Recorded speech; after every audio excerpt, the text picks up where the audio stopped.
Добрый день, уважаемые коллеги, классные руководители Республики Коми.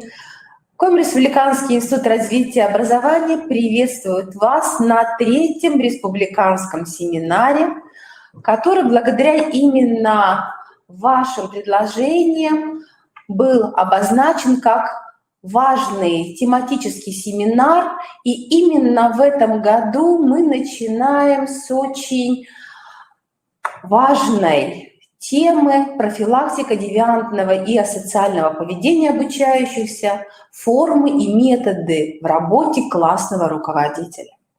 Я хочу напомнить, что целевой аудиторией наших республиканских семинаров являются представители различных образовательных организаций нашей республики. Это классные руководители и заместители по воспитательной работе, организации среднего профессионального образования, общеобразовательных организаций, специальных коррекционных школ. Сегодня число зарегистрированных на наш семинар уже достигло более 500 слушателей. И я хочу вам напомнить, что мы сейчас ведем прямую трансляцию данного семинара, но у каждого из вас будет возможность, уважаемые коллеги, в офлайн режиме, в режиме просмотра в нашем профессиональном видеозале еще раз обратить внимание на содержание данного семинара, обсудить с коллегами и принять очень важные решения по внесению изменений в ваши технологии работы. Мы очень надеемся, что процесс дальнейшего обсуждения данного содержания станет основанием для проведения и педагогических советов. Я хочу напомнить, что наши республиканские семинары проходят с участием, конечно же, федеральных экспертов и республиканских экспертов. И сегодня вместе с нами будут работать представители Центра защиты прав и интересов детей. Это федеральное государственное бюджетное учреждение. Мы очень рады, что к нам подключается председатель правления фонда «Национальный фонд защиты детей от жестокого обращения» Александр Михайлович Спивак. И, конечно, наши коллеги из Республики Коми, это Юлия Валентиновна Живилова, руководитель отдела социальной работы и психолого-педагогического сопровождения Центра образования и здоровья, председатель Республиканского метода объединения педагогов-психологов. И опыт наших коллег-психологов из Воркуты тоже будет представлен. Наша модель проведения семинара, она вам уже хорошо знакома, уважаемые коллеги. Вы можете задавать вопросы экспертам. И я надеюсь, что действительно профессиональный диалог с федеральными и республиканскими экспертами, он состоится. Итак, уважаемые коллеги, в течение почти 2 часов нас ждет очень интенсивная профессиональная работа. Модератором данного семинара сегодня будет от института являться Елена Владимировна Рочева, методист Центра общего образования, воспитания и социализации личности. И я с большим удовольствием сейчас буду передавать слово Елене Николаевне. Елена Николаевна является аналитиком отдела организационно-методического сопровождения развития системы профилактики девиантного поведения несовершеннолетних Федерального государственного бюджетного учреждения Центра защиты прав и интересов детей. Елена Николаевна, мы вас подключаем, мы просим вас выйти на связь с Республикой Коми и начать работу вместе с нашим профессиональным сообществом. Елена Николаевна. Видно? Елена Николаевна, вас очень хорошо видно и слышно. Добрый день. Спасибо, Галина Владимировна, за добрые слова. Я думаю, что у нас сегодня диалог состоится. И, как уже было сказано, наш федеральное государственное бюджетное учреждение Центр защиты прав и интересов детей, мы являемся организацией подведомственной Министерству просвещения, и одно из направлений нашей работы, оно является, наверное, основным, это организационно-методическое сопровождение развития системы профилактики девиантного поведения несовершеннолетних.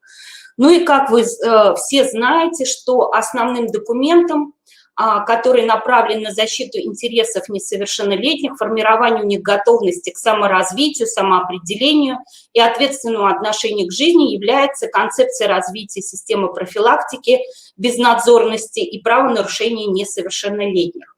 Как вы знаете, этот документ у нас был принят в 2017 году, был принят на 4 года, и приложением концепции являлся план реализации мероприятий концепции на 17-20 годы. И то есть у нас 20 год, прошедший год, был годом завершения мероприятий по реализации концепции, подведения промежуточных итогов. Ну, всем понятно, что концепция не может быть закончена 2020 годом. Мы приложили усилия для ее продления, для реализации новых программных мероприятий с учетом всей сложившейся обстановки. И сегодня мой доклад будет посвящен тому, чего мы достигли за 4 года, какие промежуточные итоги реализации концепции, какие основные направления работы мы реализовали и что у нас войдет в новый план реализации концепции до 2025 года. То есть итогом реализации концепции у нас должна была стать система дополнительных мер, направленных на выявление и устранение причин, условий, способствующих правонарушениям и антиобщественным действиям несовершеннолетних, развитие системы профилактики безнадзорности и правонарушений несовершеннолетних. И мы можем сказать, что у нас, как и у любого программного документа, есть основные целевые показатели, так называемые индикаторы реализации концепции. Их было 3. Это первое – снижение доли несовершеннолетних, совершивших преступления, от общей численности несовершеннолетних в возрасте от 14 до 17 лет, снижение доли осужденных несовершеннолетних, совершивших повторные преступления, и повышение до 100% доли несовершеннолетних, приступивших к обучению в общеобразовательных организациях. И мы можем сказать, что наши с вами усилия как субъектов профилактики, мы все с вами являемся субъектами профилактики, к 2020 году достигнуты. Вот я прошу обратить внимание на слайде. У нас наблюдается устойчивая тенденция к снижению количества преступлений с участием несовершеннолетних. Так, если в 2017 году, так, у нас почему-то здесь вот значение не выявляется. Так, ну ладно, я озвучу. В 2017 году количество таких преступлений было выявлено 45,3 тысячи преступлений, то в 2018 году таких преступлений было уже выявлено значительно меньше, и к 2020 году у нас наблюдается снижение. Я не пойму, почему у нас так загружена презентация. Ну ладно, ничего страшного. В следующем слайде приведены количество обучающихся несовершеннолетних от общей численности. И мы видим, что количество обучающихся, совершивших преступления, у нас тоже идет к снижению к 2019 году. И это тоже является хорошим показателем реализации мероприятий концепции.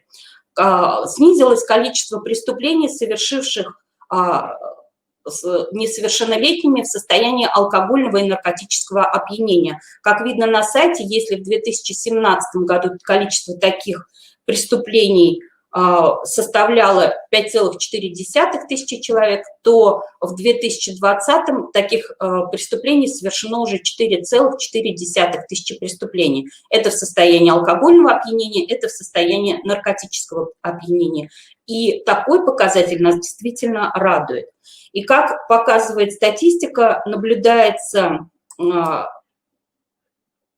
снижение численности несовершеннолетних, повторно совершивших преступления. Если в 2017 году количество таких преступлений было 42,5 тысячи человек, то в 2019 году уже снизилось на 7,6 и составило 3,5 тысячи человек. Еще одним важным показателем является устойчивая тенденция в отношении несовершеннолетних, повторно совершивших преступления от общей численности несовершеннолетних, состоящих на учете в уголовно-исполнительных инспекциях. Если в 2016 году этот процент был 0,79%, то к 2019 году 0,6%. Для нас это достаточно серьезный показатель. Ну и третий показатель, который предусматривает повышение до 100% доли несовершеннолетних, приступивших к обучению в образовательных организациях, в 2019-2020 году достигнут 99,9%. Но мы с вами понимаем, как субъекты профилактики, что в принципе этот показатель до 100% достигнуть достаточно тяжело. И вот это 0,1% мы понимаем, что это дети, которые требуют нашего особого внимания, которые требуют внимания со стороны каждого субъекта профилактики, проведения в отношении них мероприятий по первичной профилактике и по дальнейшему наблюдению. То есть за каждой циферкой стоит судьба отдельного ребенка, которая требует нашего с вами внимания. Ну и, как вы понимаете, еще одним показателем реализации концепции у нас серьезный показатель о том, что у нас, когда мы начинали в феврале месяце 2020 года принимать плановые мероприятия по концепции до 2025 года, мы не думали, что у нас будет такой сложный год 2020, что он поставит перед нами такие серьезные задачи о том, что у нас дети ушли на удаленное обучение, о том, что у нас дети много неконтролируемого времени проводят в сети интернет, и мы понимаем, что все это, система изоляции, система дистанционного обучения отразится на наших детях и потребует серьезного изменения психолого-педагогической службы в наших образовательных учреждениях.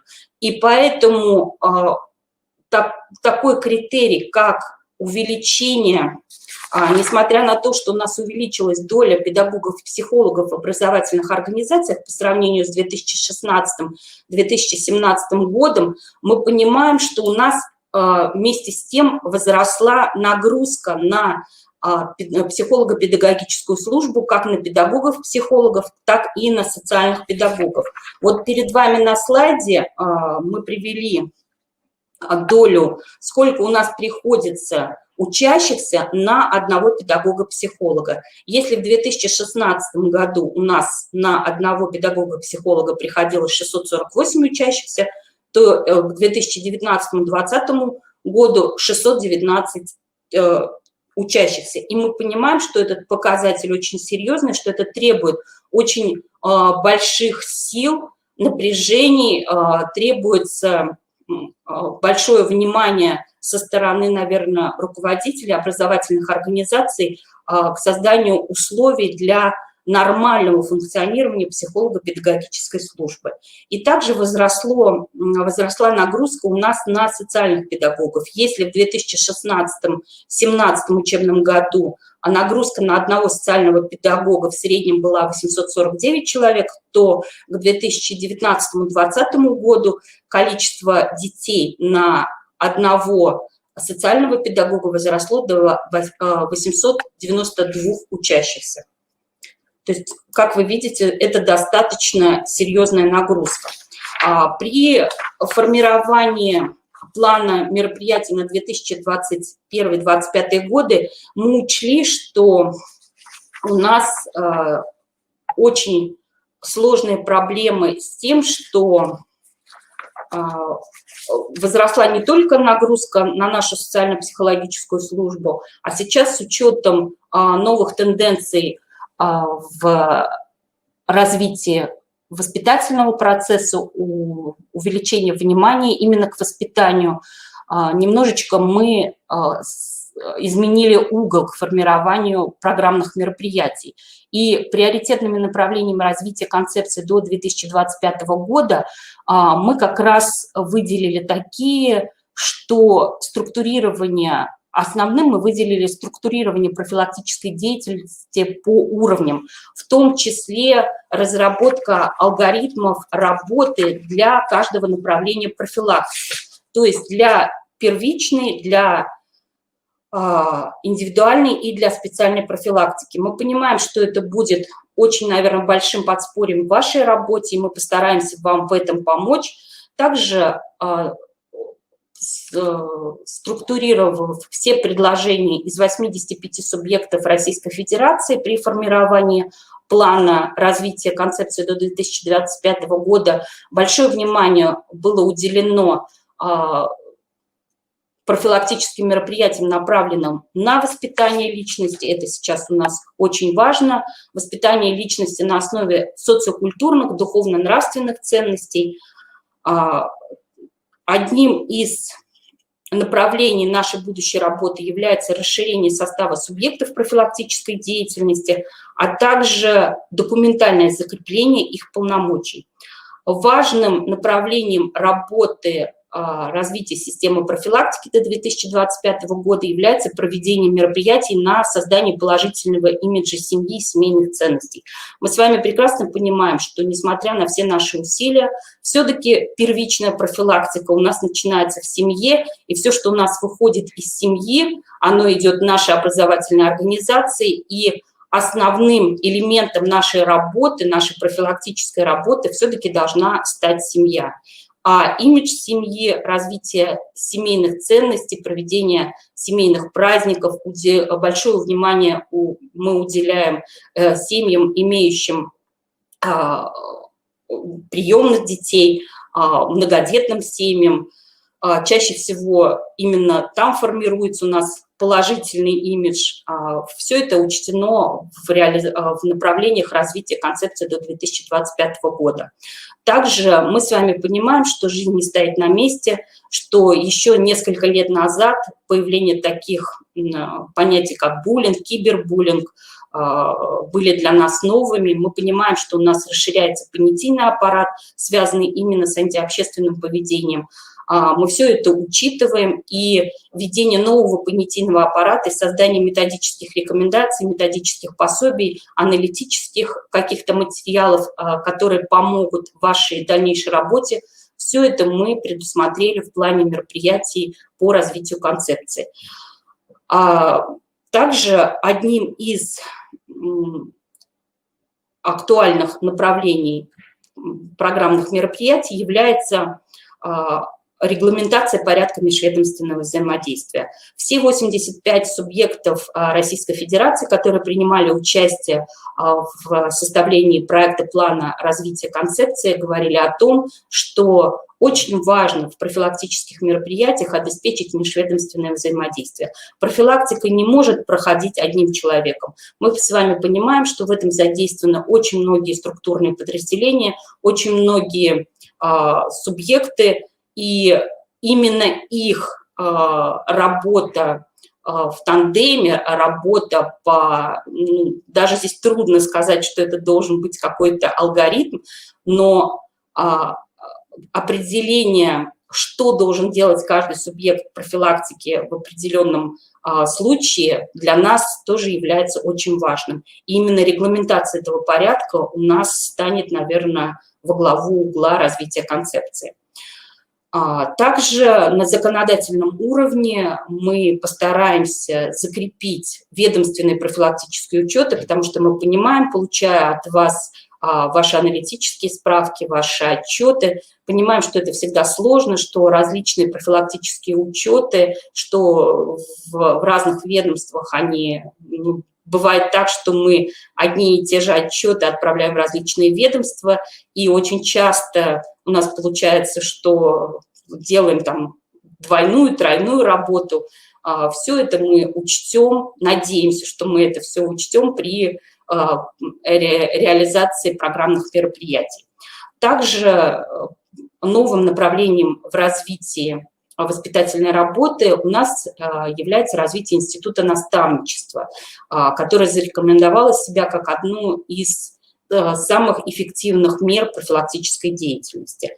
Также включение в систему правового регулирования, применение восстановительных технологий, развитие служб медиации и примирения. Я сразу могу сказать, что наш Центр защиты прав и интересов детей с 2019 года в структуре нашего центра как раз в структуру нашего центра вошел Федеральный институт медиации, и теперь, если возникают какие-то вопросы по реализации медиативных технологий, мы тоже можем помочь, решить, ну, как-то, может быть,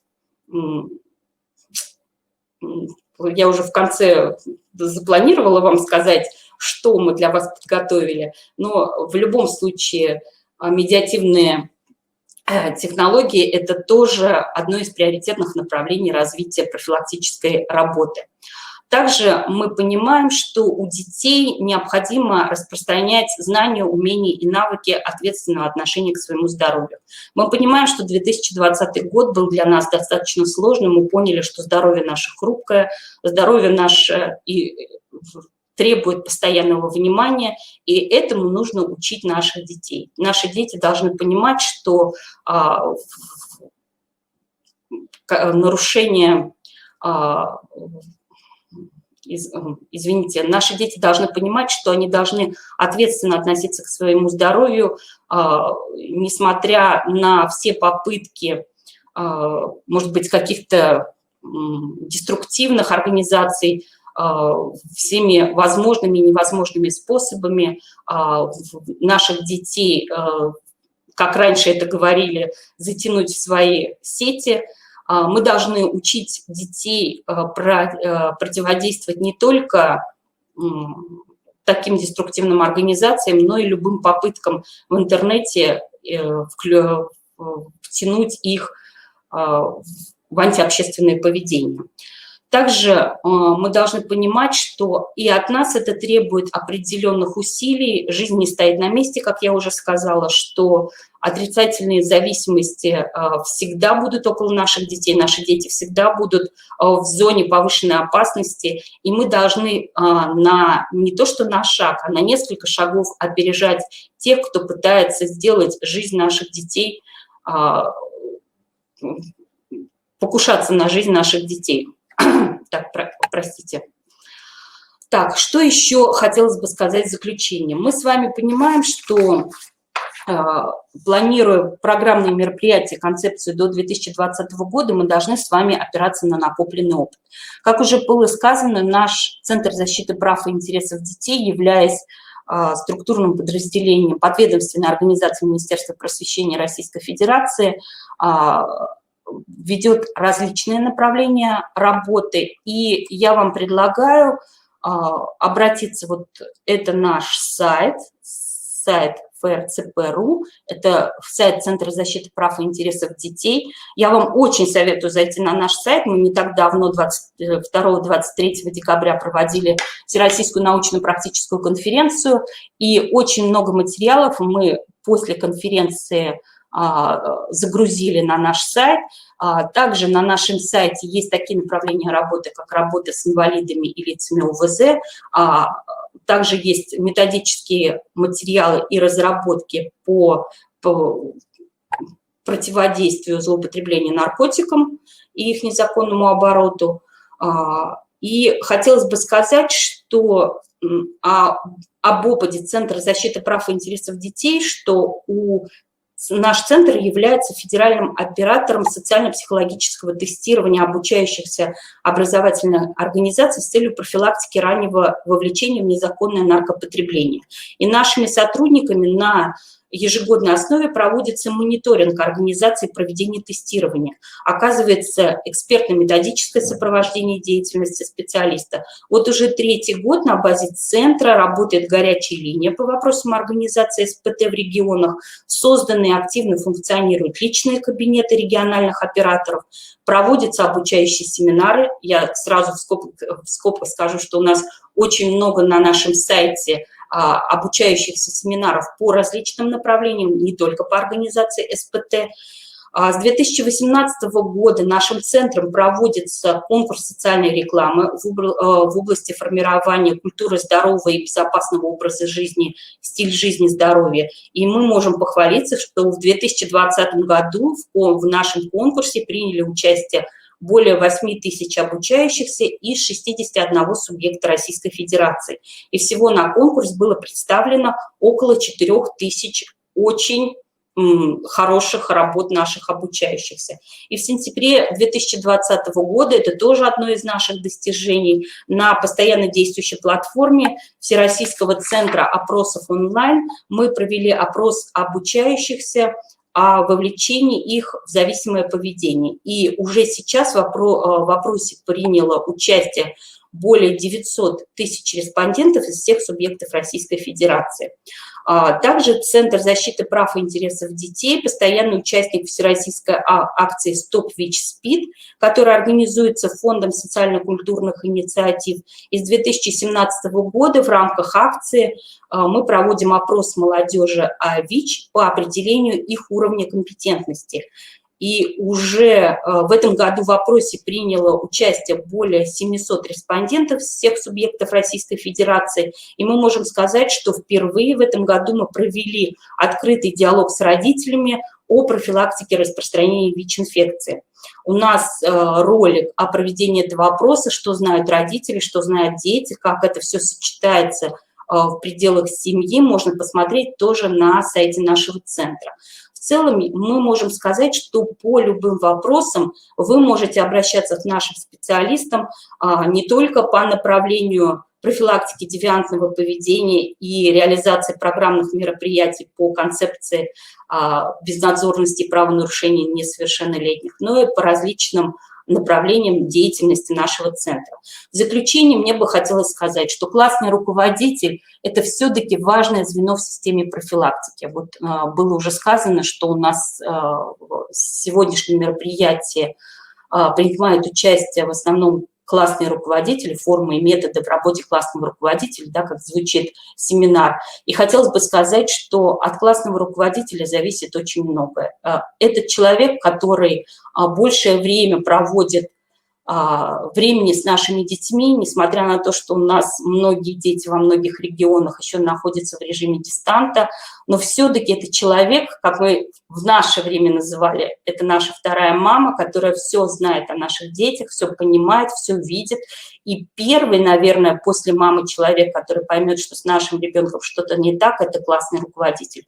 Поэтому я могу вам пожелать в вашей работе только удачи, успеха, здоровья и, самое главное, терпения. Помните о том, что вы – это люди, которые первыми придут на помощь, помогут ребенку. И от вас очень многое зависит в дальнейшей жизни наших детей. Здоровья вам, терпения и успехов в вашей работе. Спасибо.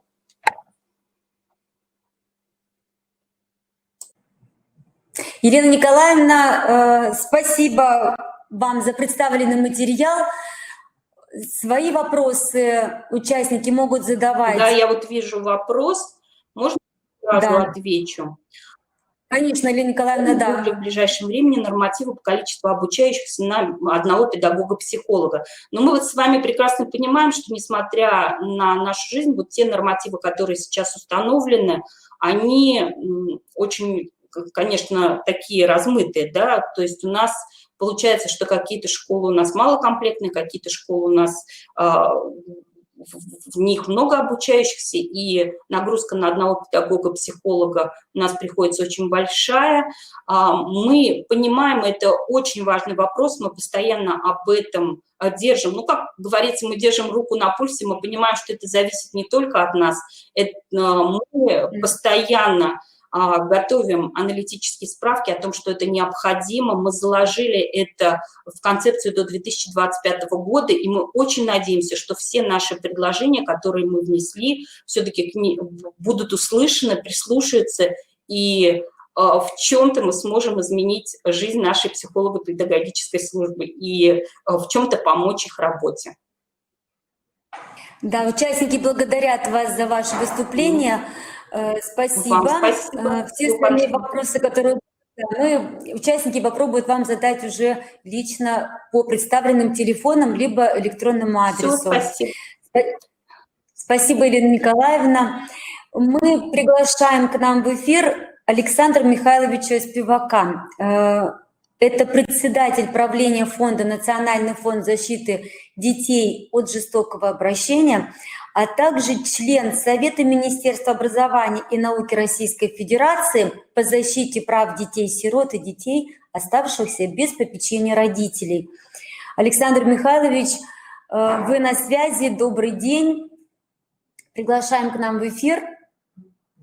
Просьба включить микрофон, чтобы у нас появился звук.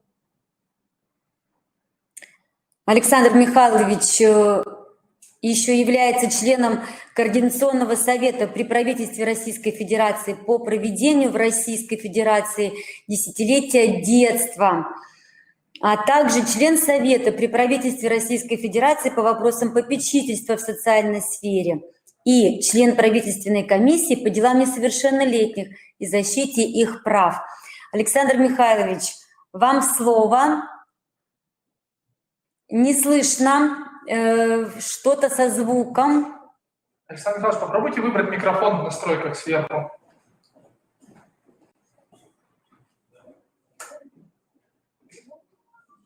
Мы вам сейчас поможем подключиться.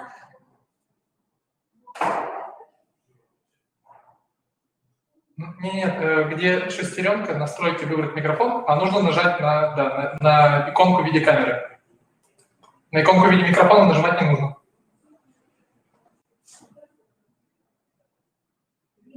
Угу. Так, Александр Михайлович.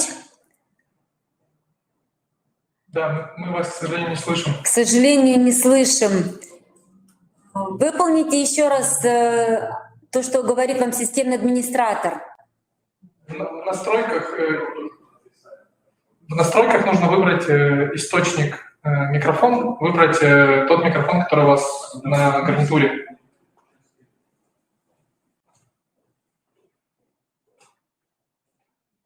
Так, извиняемся за технические... Так.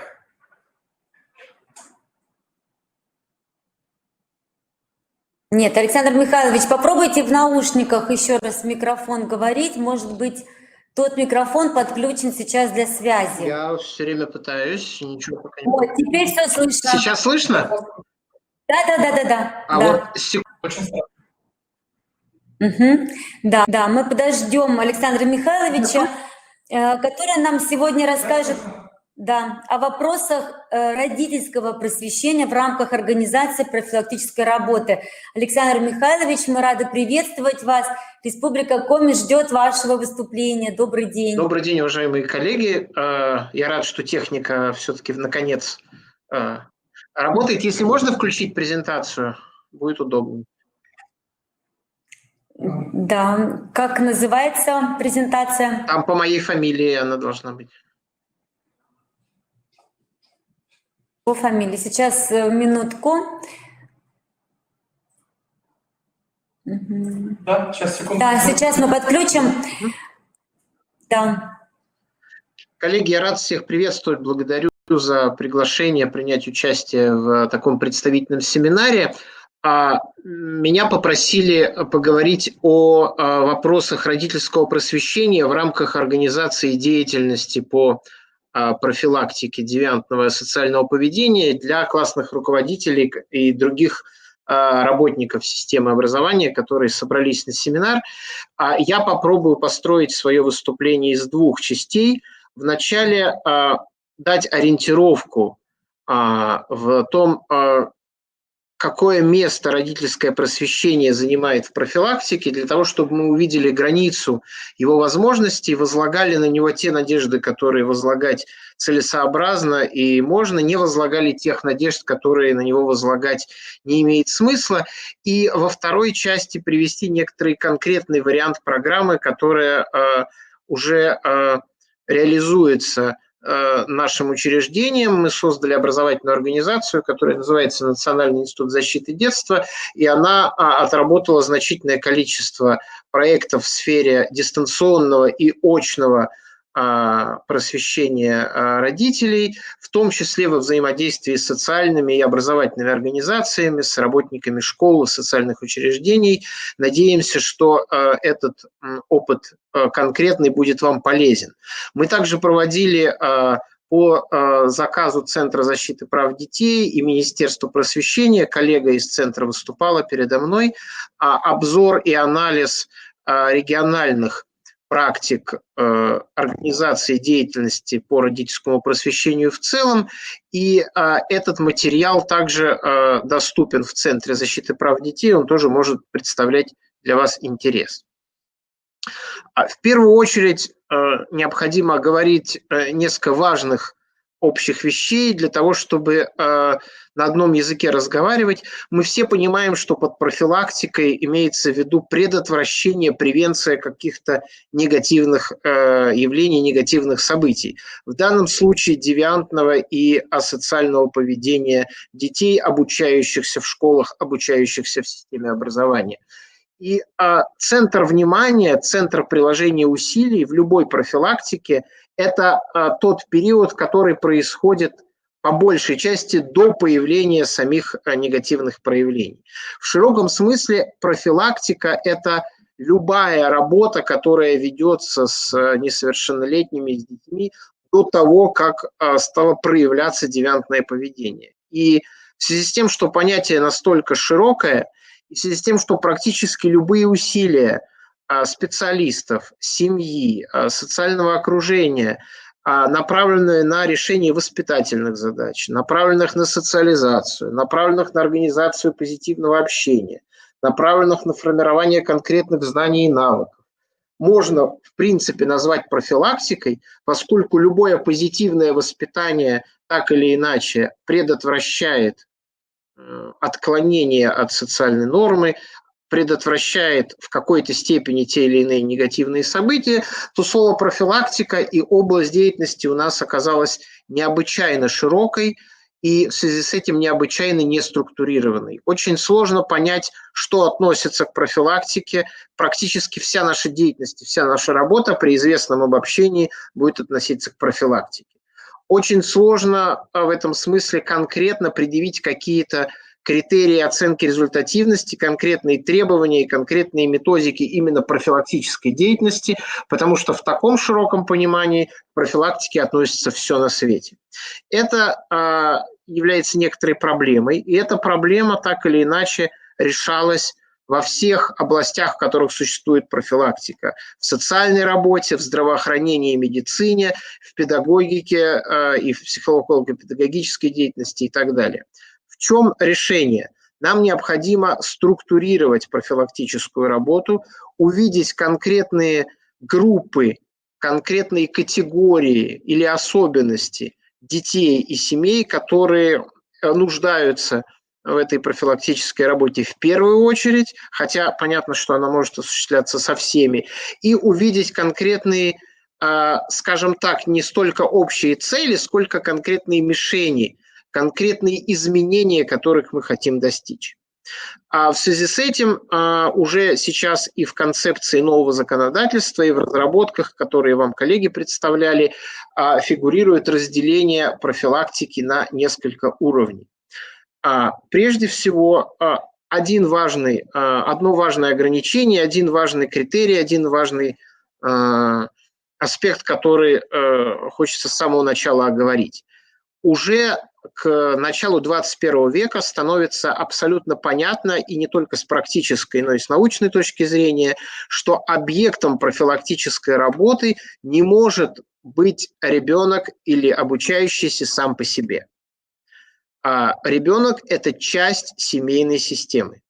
Понятно, что он включен и в более широкий круг общения, сверстников, социальное окружение, информационных систем, включая социальные сети, в которых сейчас все активно вовлечены, школьное и внешкольное пространство образовательной организации.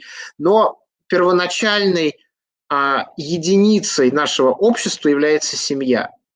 И если мы оказываем какое-то воздействие на ребенка, мы оказываем тем самым фактически воздействие или не оказываем воздействие на систему функций, систему взаимоотношений, систему действий, которые есть в семье. И работая с ребенком или работая с его родителями, мы должны понимать, что мы имеем дело с одним и тем же, с семейной системой. И те изменения, которые мы хотим осуществить, позитивные изменения, которые позволят предотвратить девиантное поведение или преодолеть его, это фактически не изменение ребенка, не изменение его фактов, его поведения, не изменение его понимания, это изменение того, что практикуется и что реализовано в его семейном окружении. Ребенок в существенной части это следствие того, что происходило в истории его семьи, в практике его воспитания, включая как опыт его личный, опыт взаимоотношений, так и опыт накопленных, возможно, каких-то ошибок в воспитании, которые являются следствием либо умысла, либо некомпетенции, недостаточной грамотности или просто неправильно принятых решений со стороны родителей.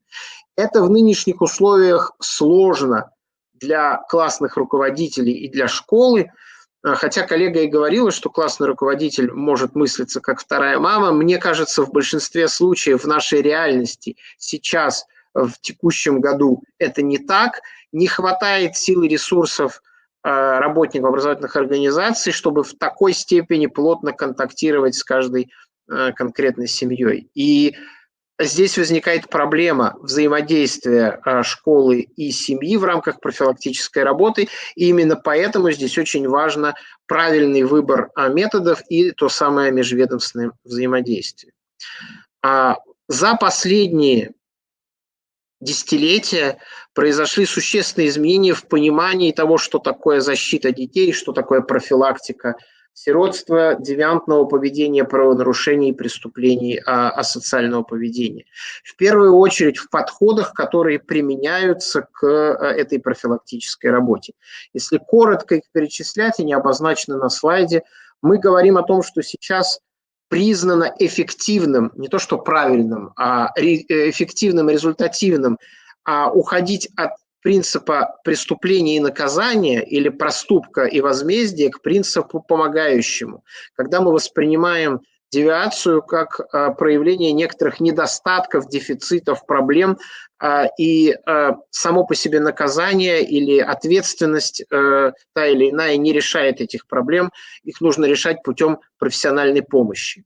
Мы переходим от только лишь общественного воздействия и общественного внимания к профессиональным работе. И, соответственно, очень важный вопрос о развитии психолого-педагогической службы, потому что это не просто работа школьного коллектива, это работа профессионалов, которые понимают природу тех или иных проблемных девиаций.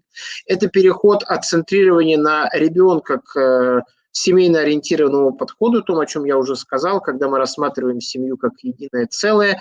Это переход от изолированной работы с отдельными детьми к работе интегративной, когда мы работаем с группами и коллективами.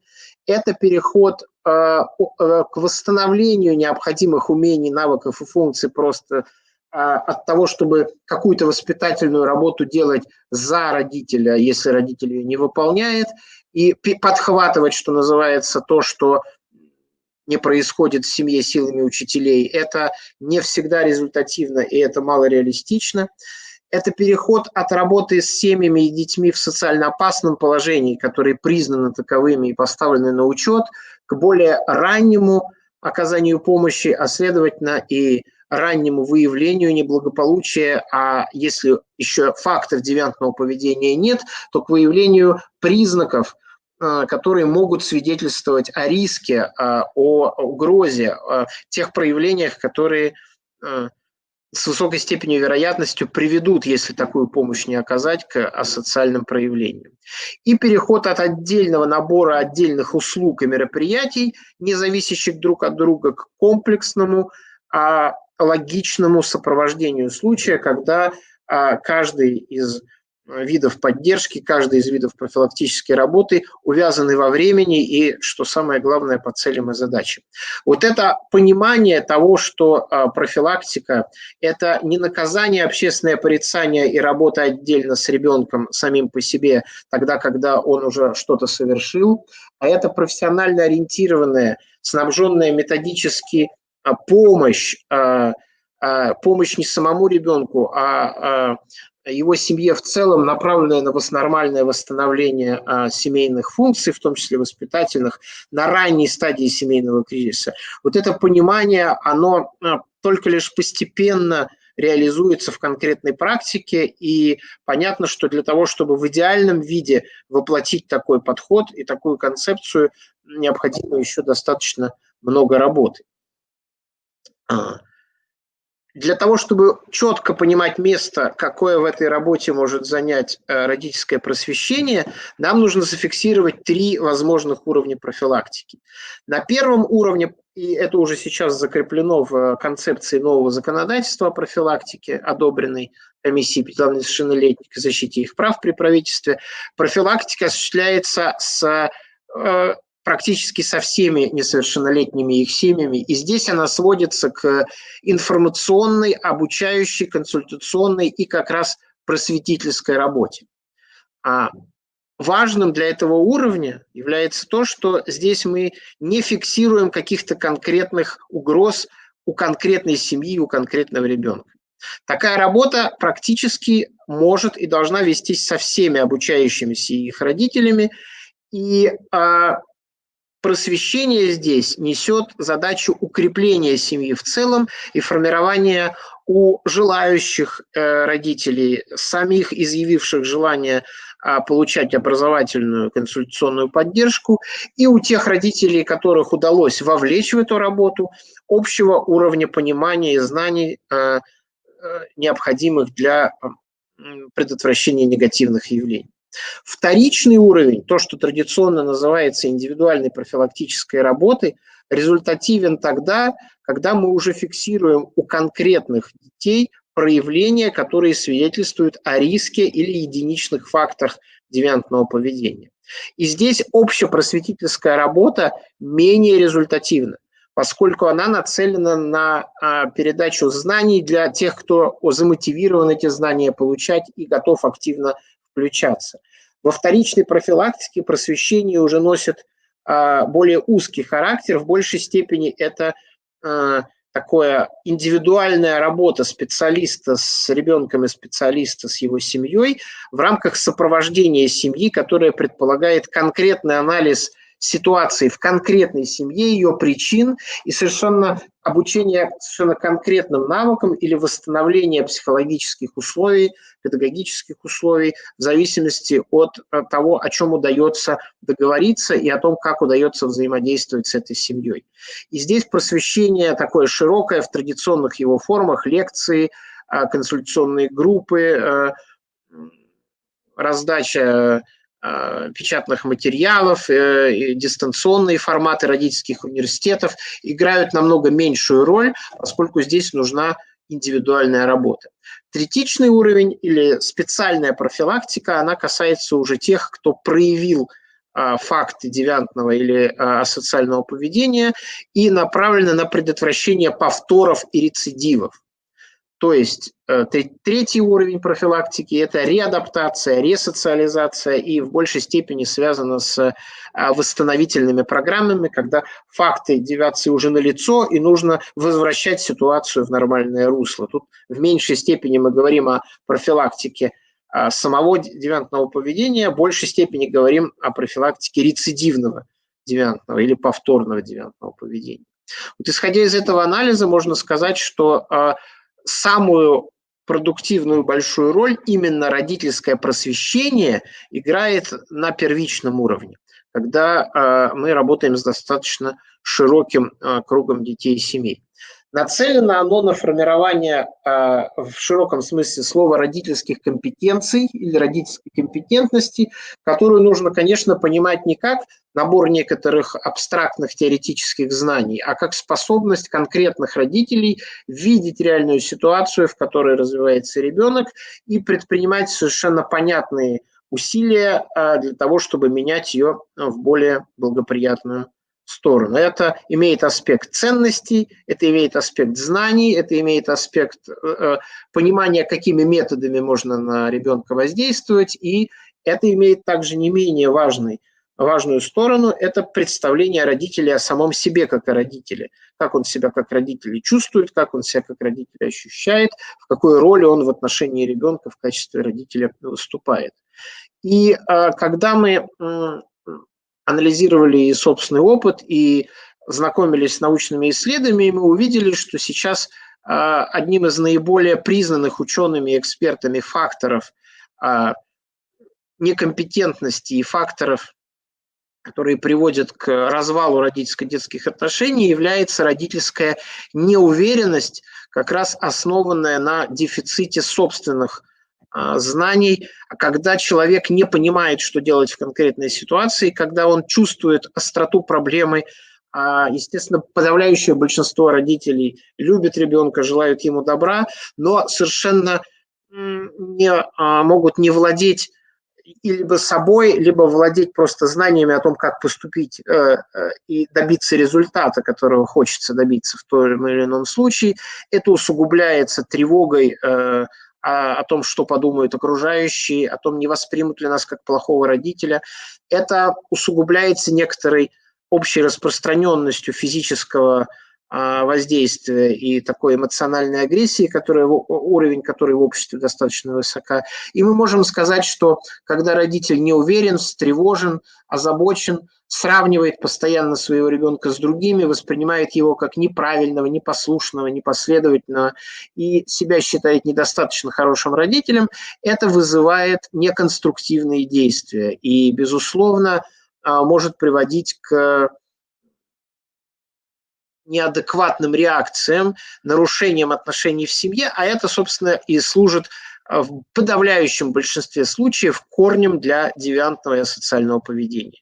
Когда мы говорим об агрессивности детей, когда мы говорим о стремлении совершить противоправные поступки, выделиться таким образом, то в самом минимальном количестве случаев это не связано с ситуацией в семье. Конечно, бывает, что и в самой школе или в компании у ребенка есть очень серьезные факторы, негативно на него воздействующие, но это и значит то, что семья не в состоянии быть доверенными людьми здесь для ребенка, не сглаживает эти ситуации, не помогает ребенку их преодолеть и так далее. Поэтому так или иначе корни девиантного и асоциального поведения все равно в большинстве своем сосредоточены в семейной ситуации. И в этом отношении родительская компетентность и родительская уверенность – это то, что может позволить в общем случае, да, не в индивидуальной работе, когда мы уже столкнулись с кризисом, а в общем случае для большинства родителей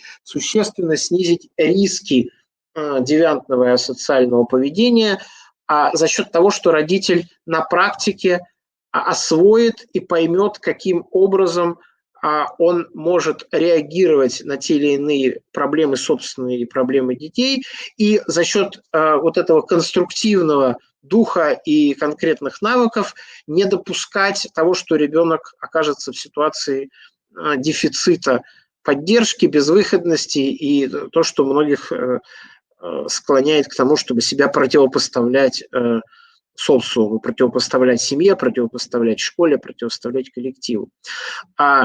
Те тренинговые программы, которые мы для этого формировали и разрабатывали, как раз направлены на то, чтобы обучать родителей знаниям и навыкам в области позитивного родительства, ненасильственного воспитания и профилактики жестоких проявлений, неправильных действий в сфере воспитания, неконструктивных действий в отношении самих детей, вплоть до жестокого обращения.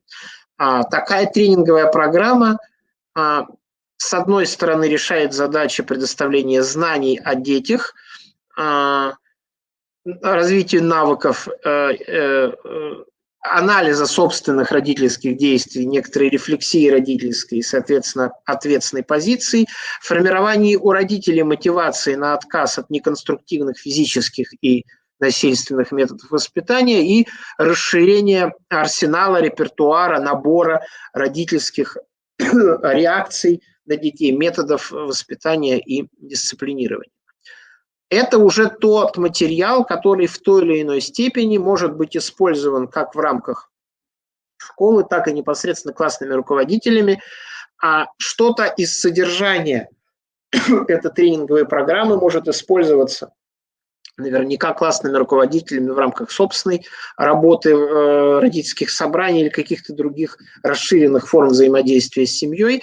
Что-то может быть освоено психолого-педагогической службой, психологами, социальными педагогами, заместителями по воспитательной работе или заинтересованными педагогами в конкретной школе уже в формате не просто работы самого всеклассного руководителя с родителями своего класса, а в формате специальных мероприятий, таких как тренинг. У нас это структурировано как цикл тренинговой программы для желающих вовлеченных родителей. Да.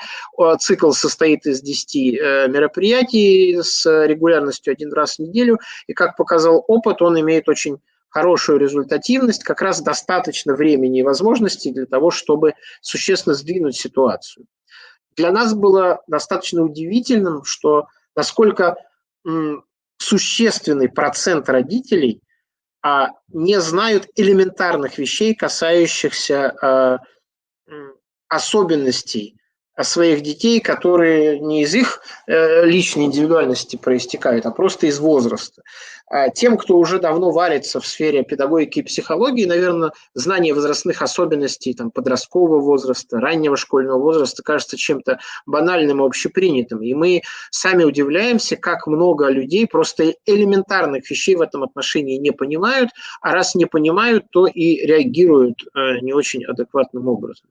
Поэтому в содержание такой работы входит в том числе базовые азбучные знания, которые касаются, во-первых, возрастных задач развития ребенка на каждом этапе. В младшей школе, в средней школе, в дошкольном возрасте и в подростковом возрасте. Потребности и возможности детей. Само понятие возрастного кризиса и то, как он может конкретно проявляться. Граница нормального и ненормального девиантного поведения детей в разном возрасте в кризис. Понятно, что в кризисной ситуации, в переломной ситуации, скажем, в период пубертата, одни и те же вещи могут быть совершенно нормальными, а то, что ненормально для детей в предшествующий период их роста и развития. Родительские установки, отношение к физическим наказаниям, репертуар родительских реакций, культура общения и вопросы эмоциональной составляющей отношений между родителями и детьми. Вот это является конкретным содержанием программы.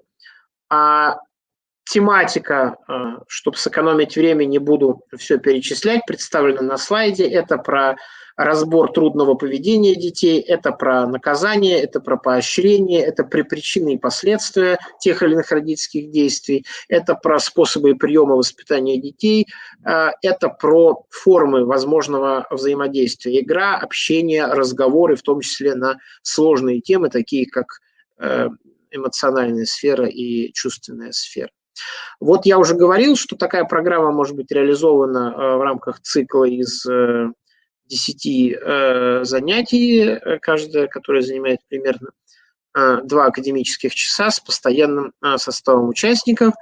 А некоторые принципы, которые заложены в основу этой работы, конечно, это принципы интерактивного взаимодействия, это стимулирование собственного осознавания родителями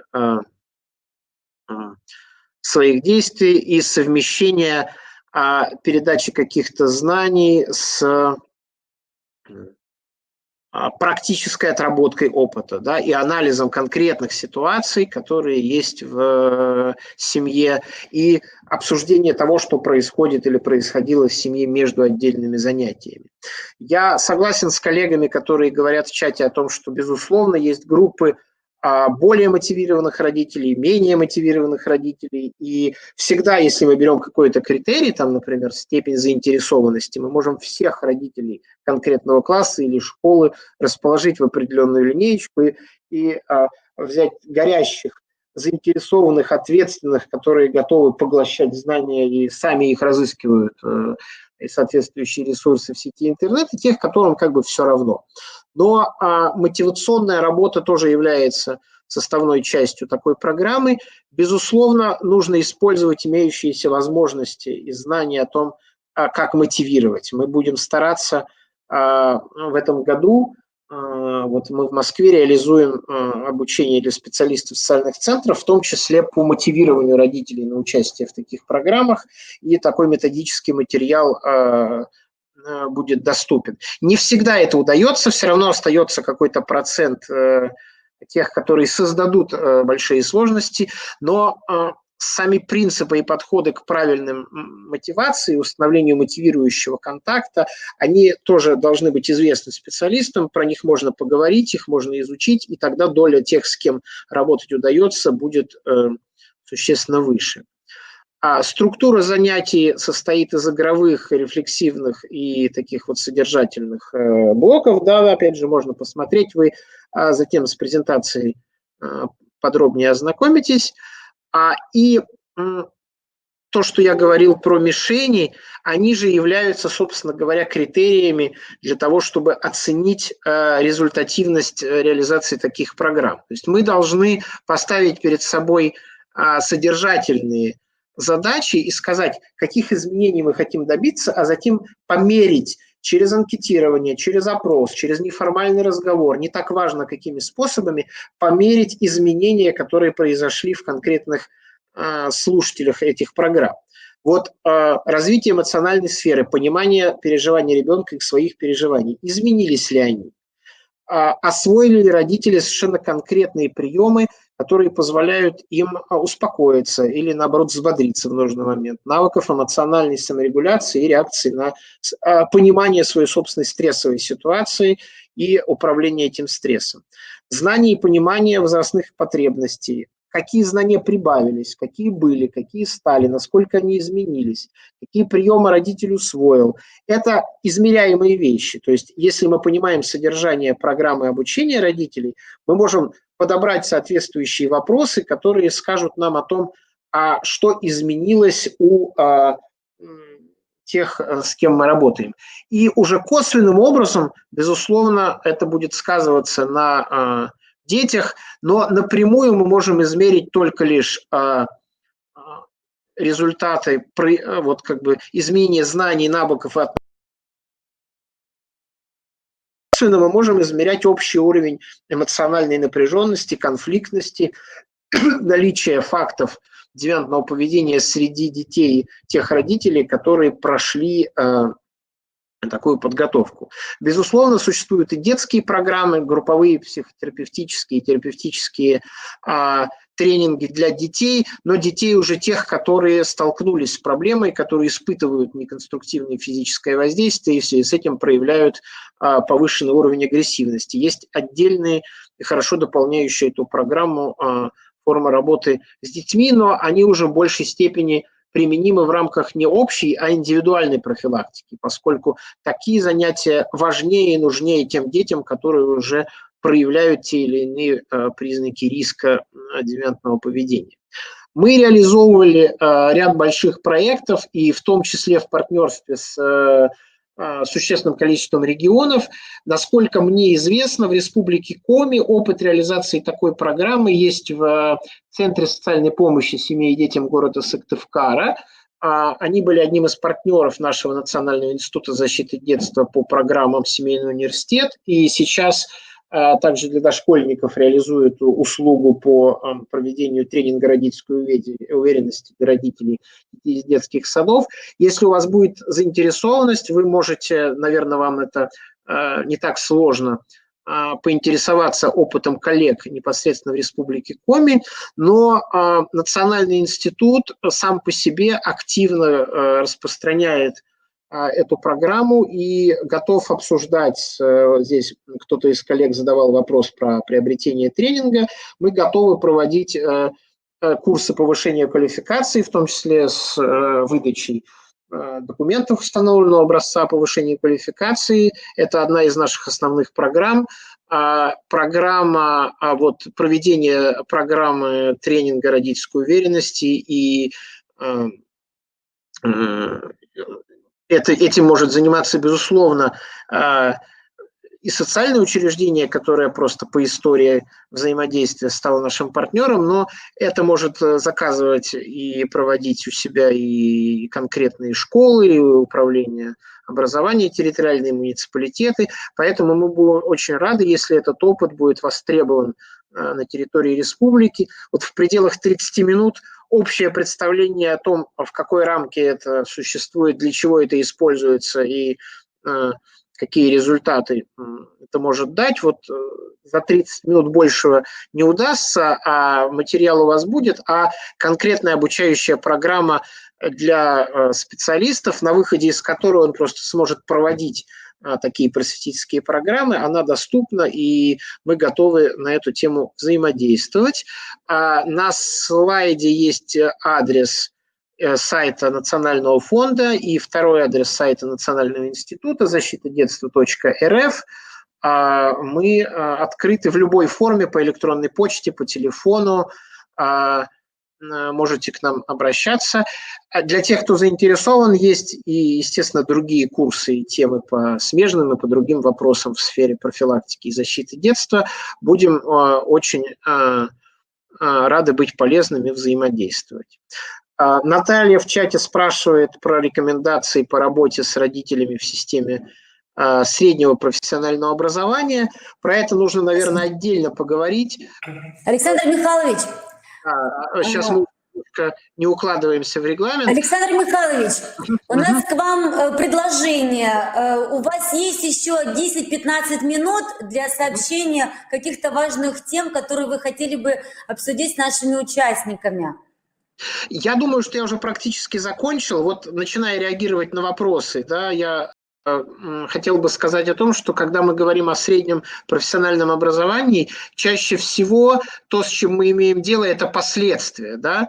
Тут вопрос про родительское просвещение, наверное, не актуален, потому что просвещать родителей, когда дети уже в возрасте, который позволяет им учиться в средних учебных заведениях, да, это старший класс, среднее профессиональное образование, это история не про просвещение, это история про индивидуальную работу по конкретным случаям. Поэтому, если говорить про результативность, здесь актуальнее будет освоить некоторые методы диагностики ситуации и определения возможных планов снижения вреда, или если такой вред нанесен серьезный. И, как правило, в старшем возрасте не начинаются проблемы, как правило, уже проявляются накопленные проблемы ранее, и другой сценарий приходится использовать, тем более, что студенты живут самостоятельно, напрямую с семьей могут не контактировать, и вопрос стоит уже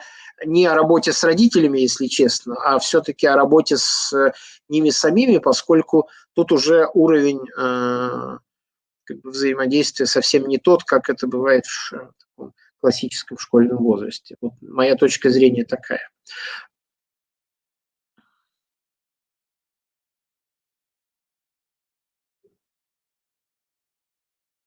Есть ли еще, коллеги, на уточнение, на понимание того, о чем говорилось, какие-то вопросы, я с удовольствием, если смогу, готов прокомментировать. Александр Михайлович, благодарим вас за выступление. Вы по возможности ответили на вопросы, которые вам задали. Если вопросов больше нет, мы благодарим вас. Спасибо за подключение.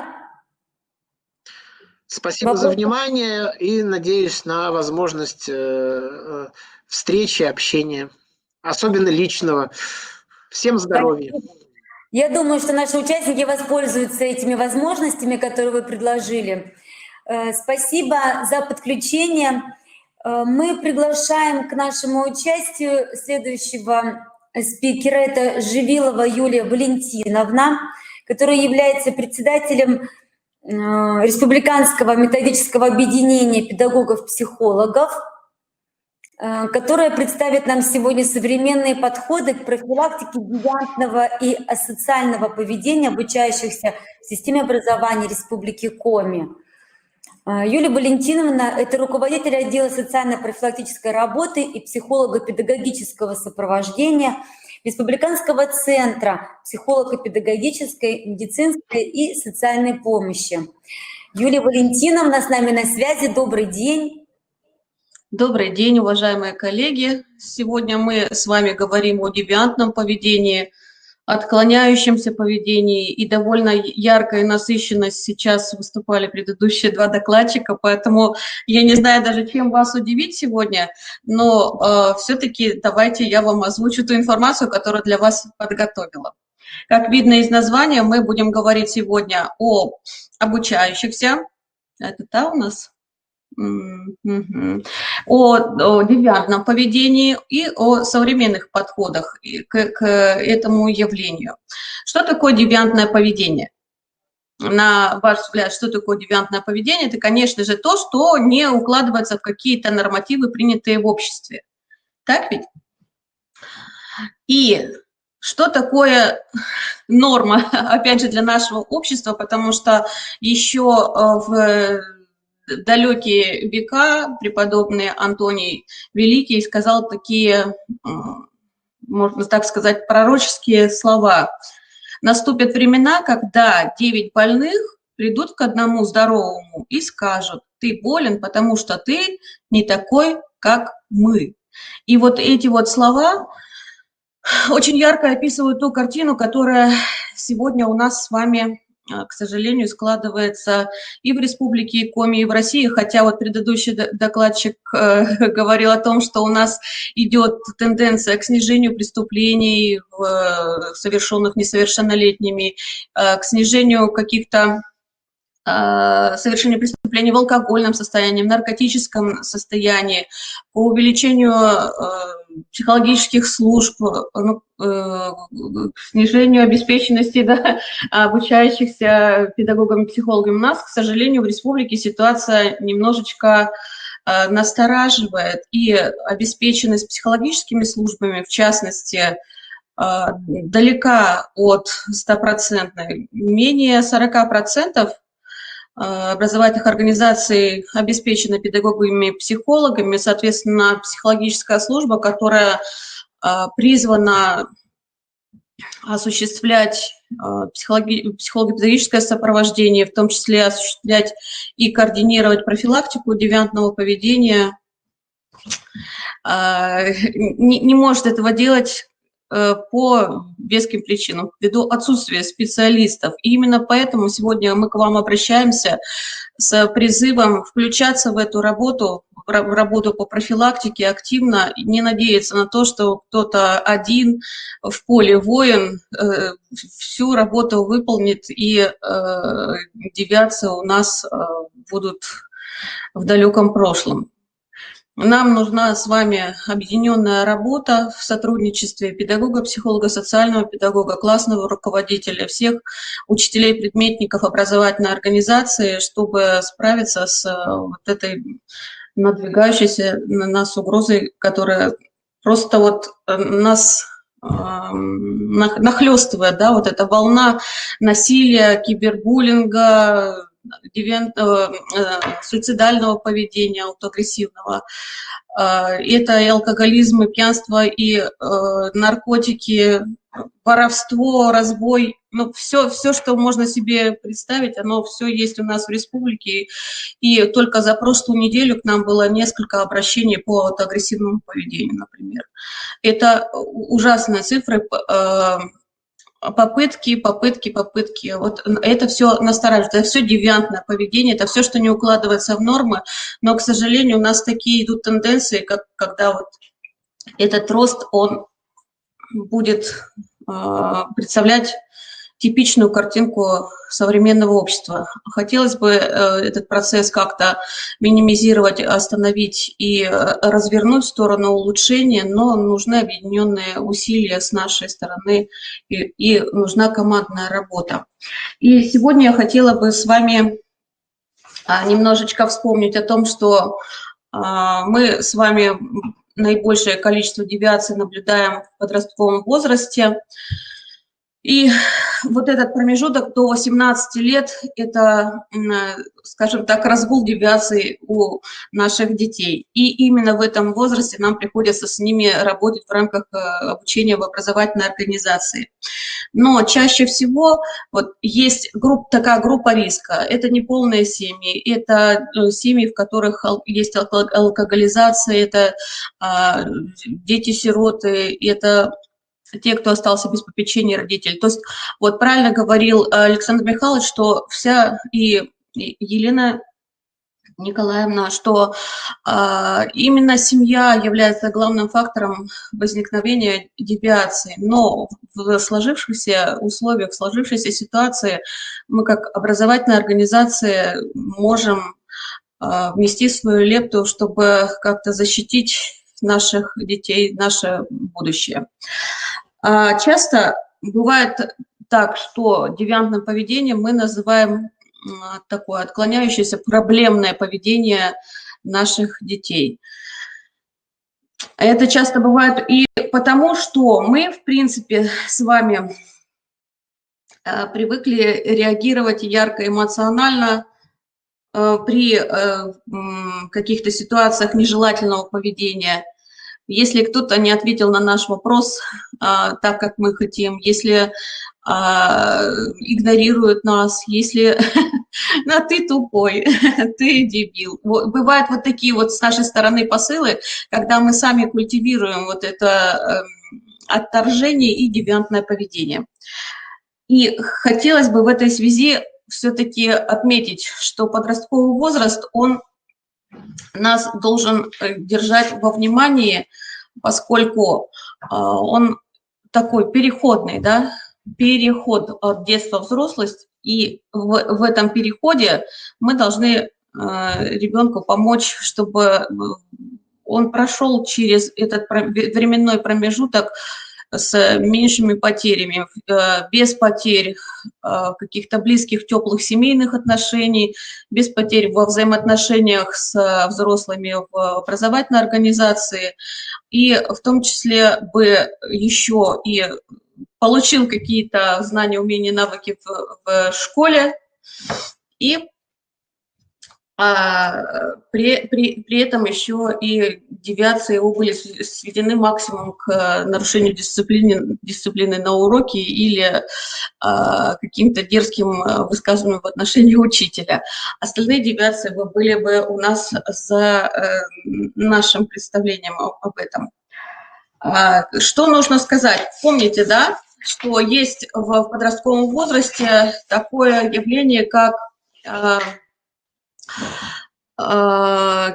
скажем, такие физиологические изменения, которые касаются в первую очередь перестройки гормональной, резкого сексуального созревания, не таких вот противоречивых и дисгармоничных скачков роста различных систем организма, что необратимо сказывается на неравномерном росте в, скажем так, в психологическом плане. Поэтому и появляются всевозможные подростковые реакции, протестные, группирования и так далее. Да? Возникают какие-то стычки с взрослыми, поскольку их авторитет уходит на второй план, а на первый план выходит построение взаимоотношений со своими сверстниками. И есть ряд трудностей, которые в подростковом возрасте сопровождают детей. Хотелось бы отметить среди них те, которые вы видите на экране. В принципе, те обращения, которые бывают в наш центр, отсутствие эмоционального тепла, исходящего от близких людей, от родителей, от мамы в первую очередь, внутреннее одиночество, поиск свободы, переживание собственной неполноценности, отсутствие волевого контроля. Вот эти все пункты практически, обида, они присущи подросткам на данном этапе. И вот с этими трудностями как раз и нужно помочь подростку справиться. И работая с девиантным или, скажем так, с группой риска, необходимо учесть именно то, что мы с вами, взрослые, помогаем преодолеть эти трудности, которые вот как априори есть у каждого подростка в той или иной степени выраженности, потому что мы ищем подход через преодоление вот этих самых трудностей. У нас также проводятся исследования, такие прикладные, научные, околонаучные, скажем так, да, социологические исследования. И в рамках этих изысканий мы также делаем для себя определенные выводы. И на слайде вы видите 10 мотивов отклоняющегося поведения, которые распространены наиболее в среде наших подростков. И на первом месте вы видите отсутствие контроля со стороны родителей, а также стремление привлечь их внимание. Если мы обратимся чуть ниже, на третью снизу строчку, то увидим, что здесь же желание сделать назло родителям. Если мы сложим, в принципе, вот эти пункты, то мы увидим, что превалирующее количество, да, вот всех в процентном отношении подростков, да, они все-таки в девиации впадают по причине каких-то проблем с родителями. Подражание друзьям, компании в 50% случаев, снятие эмоционального напряжения, какие-то внутренние проблемы 44%, поднятие настроения 40%, получение приятных ощущений тоже около 40%. Если мы посмотрим, да, на то, что реклама у нас примерно 20%, да, в этом рейтинге занимает, то все-таки такое бытует мнение, что средства массовой информации, фильмы, реклама влияют на то, чтобы как-то завлечь наших детей в девиантное поведение. Ну, вот сами подростки отмечают, что реклама все-таки в меньшей степени влияет на их, скажем, выпад из нормы по поведению. А самая главная проблема – это все-таки детско-родительские взаимоотношения. Но если мы вернемся в образовательную организацию, то увидим, что и в образовательной организации со взрослыми складываются не сильно такие комфортные отношения. 65% учащихся не чувствуют доброжелательности и открытости в отношениях с учителями. Вот это вот та проблема, с которой нужно будет поработать, в принципе, и классным руководителям в том числе. И всем учителям, всем педагогическим работникам, педагогам, психологам, образовательной организации. Это наглядная такая цифра, что большинство обучающихся некомфортны в отношениях с педагогами. Конечно, это касается не только, не всех образовательных организаций в целом. Была определенная выборка, но выборка по всей республике. И можно считать эту цифру достоверной в той или иной степени и все-таки обратить внимание и на себя тоже. Как я лично общаюсь с учениками, как я веду урок, как я общаюсь с ним на переменах, насколько мои действия авторитарные и насколько я нахожу контакт с воспитанником, с учащимся, чтобы мы с вами были в отношениях с детьми уважительны. В принципе, дети – это те же самые взрослые, только они еще не выросли. И вот основные компетенции, которые нам нужно с вами в осуществлении профилактической деятельности иметь. Профессиональная готовность к профилактической деятельности, как, в принципе, и к любой другой деятельности, будь то и развивающая, коррекционная работа, мы с вами 3 компонента должны для себя выявить, определить. Это теоретическая готовность, как уже сказали ранее докладчики, конечно, мы должны теоретически быть подкованы, основные подходы и к профилактике, и к налаживанию контактов с подростками, и какие-то их возрастные, психологические особенности знать. Это вот такой номер один в нашей программе подготовки к профилактике.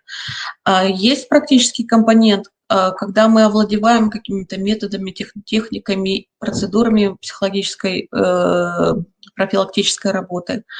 И, конечно же, личностная готовность. Это не только такая вот проработанность своих проблем, мотивация к деятельности, это и какие-то вот ценностные ориентиры для себя должны быть определены в работе вообще педагогической, в работе с детьми, подростками, не подростками, насколько мы открыты для детей, насколько мы можем их воодушевить на то, чтобы они изменились и стали лучше. И, скажем так, не то, чтобы стали лучше, а не были хуже.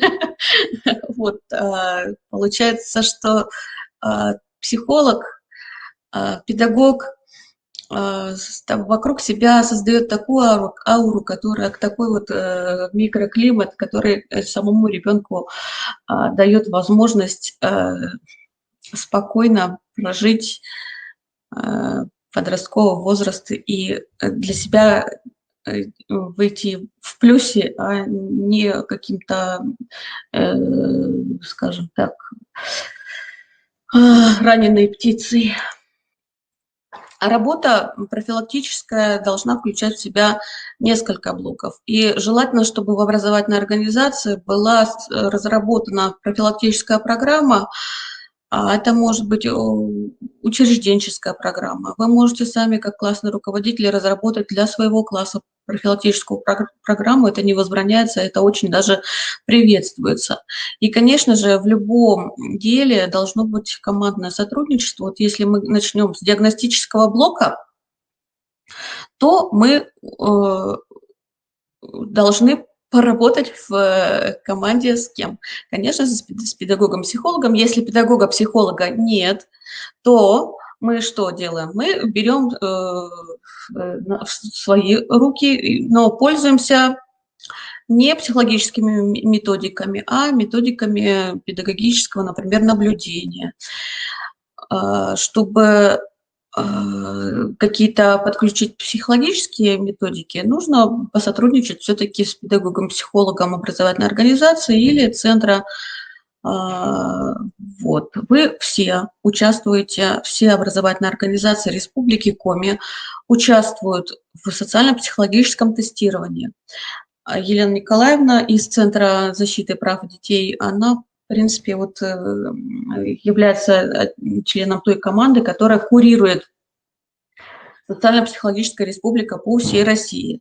Мы, наш центр, Республиканский центр психолого-педагогической, медицинской, социальной помощи, курируем социально-психологическое тестирование на уровне республики. И, в принципе, каждая образовательная организация должна была поучаствовать на этот данный момент. Тестирование завершается, и мы уже находимся на стадии обработки результатов. И к чему я клоню? У нас есть огромнейшая база практически по каждому обучающемуся.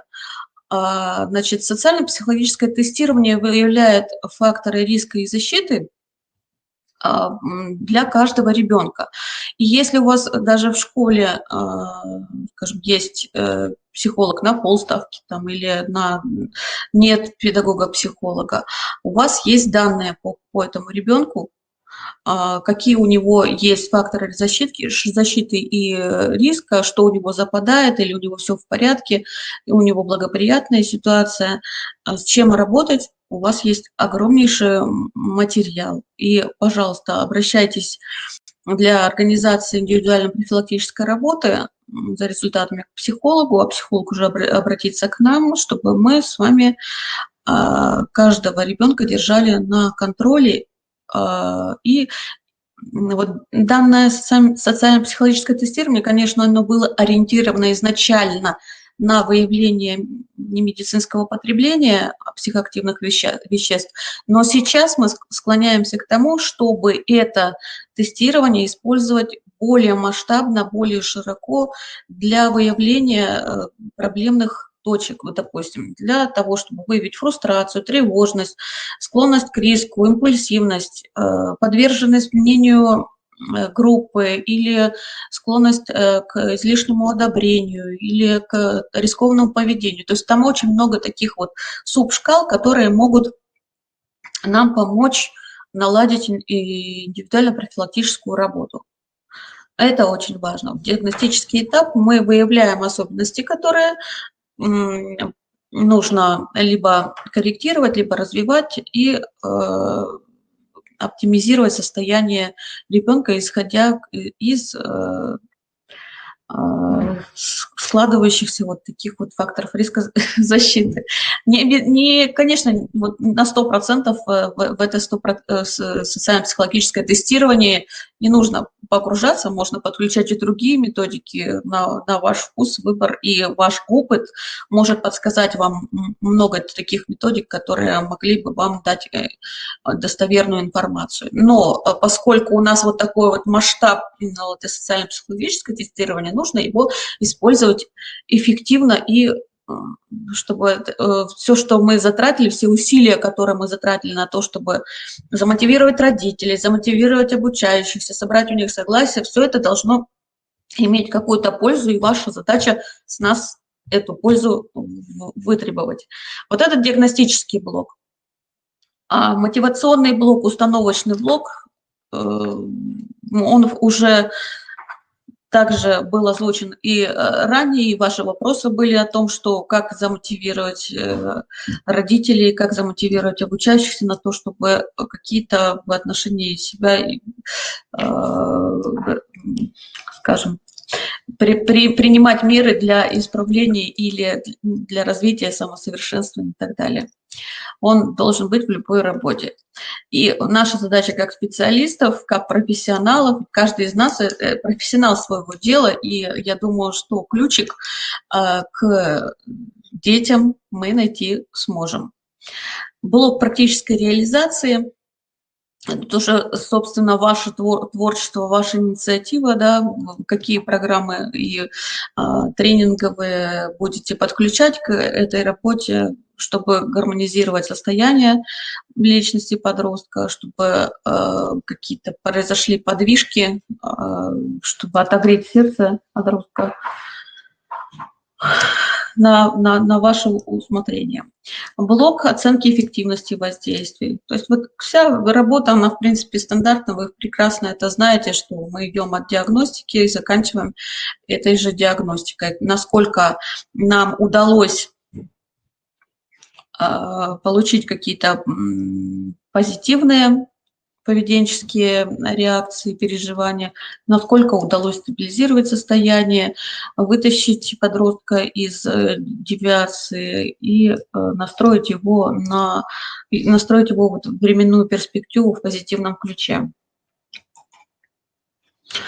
Если мы говорим о конкретных задачах психологического, педагогического воздействия, то мы можем говорить о том, что нам надо расширить диапазон реакций, да, поведенческого репертуара, как тут написано. Наши реакции типичны, и мы в каких-то серьезных стрессовых ситуациях реагируем, как мы уже привыкли. А наша задача-то, в принципе, самим научиться и детей научить реагировать разнообразно. Усиление адаптивного поведения, ослабление или устранение неадекватного поведения, тревожность, стабилизировать беспокойство и оптимизировать эмоциональный фон. Ну, тут мы можем говорить о саморегуляции поведения, умении расслабиться. Вот. И то, что касается самооценки, самоутверждения, самосознания, это все для подростка актуально именно вот в том возрасте, в котором он находится. Развитие эмоционально эффективных социальных навыков, Но вот вы видите, что на слайде у нас написано 3 красными строчками, да? Создание ситуации успеха – это направление деятельности, помочь подростку в разрешении сложных ситуаций. То есть чаще всего, ну, скажем так, не чаще всего, а часто подросток остается один на один со своей проблемой. И когда уже совершается, например, попытка или ребенок оказывается в какой-то драке или, скажем так, погружается в игры компьютерные с головой, только тогда мы понимаем, что с ним что-то произошло. А разрешать сложные ситуации с самого начала, не тогда, когда уже свершились факты девиантного поведения, а с момента появления в поле нашего зрения подростка помочь, принять, понять, выслушать в какой-то момент. Это наша с вами задача. И, конечно же, много зависит от нашего влияния на коллективное мнение. Педагогическое влияние на коллективное мнение. Еще раз повторяю, потому что зачастую педагог имеет колоссальное влияние на то, как относятся дети к своим сверстникам. И если мы добры в своих высказываниях, то я думаю, что меньше шансов будет у детей к нам быть колкими, злыми и противными. Очень я на это надеюсь, что я донесла до вас то, что у меня на душе. Для успешной работы необходимо выполнить ряд условий. Для успешной профилактической работы ряд условий. И если у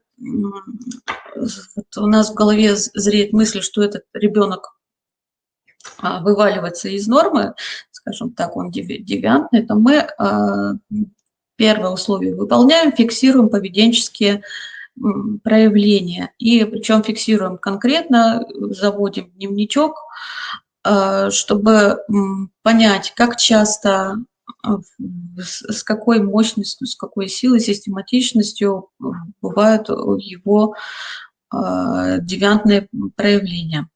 Это могут быть эмоциональные реакции, могут быть мысли, фразы или какие-то действия.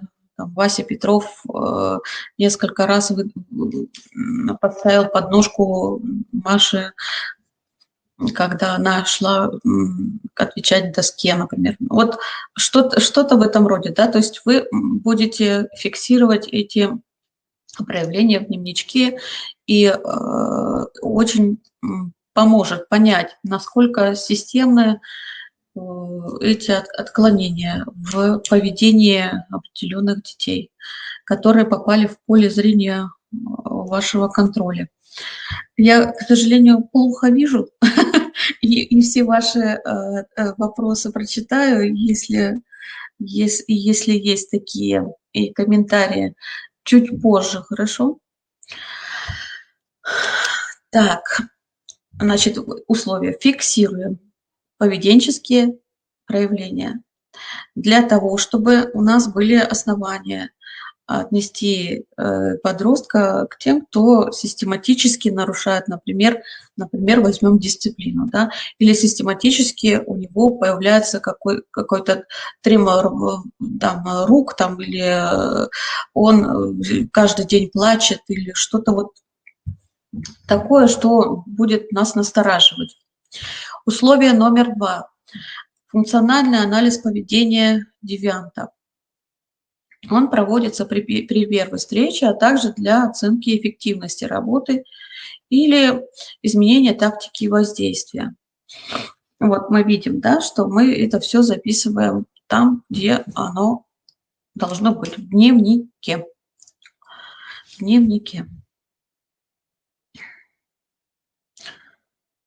Это поможет нам на самом деле разобраться больше и разобраться не только в проявлениях девиации, но и выстроить для себя такую гипотезу, а какие причины этого поведения вызвали такие проявления. Условие третье. Оценка роли девиантного поведения в различных социальных системах жизни личности в целом. И важно понимать, какую функцию выполняет поведение в различных ситуациях. В группе сверстников или наедине с учителем, как сами вот эти системы поддерживают дисфункциональное состояние. То есть мы получаем такие ответы на вопросы. В чем суть проблемы, каков механизм их возникновения и что способствует их закреплению. Каковы наши реакции на вот эти систематические девиантные проявления. Одинаковы ли, или мы каждый раз по-разному реагируем. Вот. В результате анализа поведения можно сформулировать цели помощи, способы контроля эффективности. Поскольку обычно бывают несколько таких проблемных областей, на которые необходимо направить нашу помощь, то мы их обязательно для себя по полочкам раскладываем, в соответствии с чем планируем свою дальнейшую работу. Опять же, условие четвертое, касающееся мотивации, мотивирования девиантного подростка на изменение собственного поведения. И здесь очень актуально заключение договора о сотрудничестве, устного или письменного, который предполагает определенные обязательства между вами и подростком. Самостоятельная работа девианта по выполнению домашнего задания. То есть мы еще можем и давать и домашние задания для того, чтобы подросток самостоятельно мог принимать решения и все-таки делал шаги к тому, чтобы делать что-то осознанно с вашей помощью. И вот эти домашние задания, они как раз активность личности, в принципе, и развивают.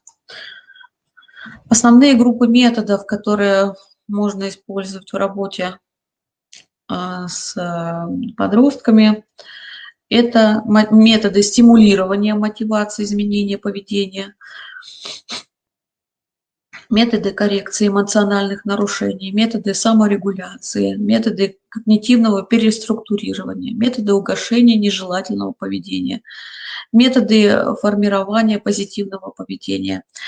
Ну вот, конечно же, эти методы нужно осуществлять в содружестве, сотрудничестве с педагогом, психологом, поэтому останавливаться на них не буду. Ага. Значит, вот смотрите, программа профилактической работы, она строится, должна комплексно. Мы имеем такой опыт разработки профилактической программы, комплексной профилактической программы на базе учреждений для детей-сирот и детей, оставшихся без попечения родителей. И наша работа была осуществлена когда это было? С октября по декабрь. И мы нашу работу так вот провернули по 10 блокам.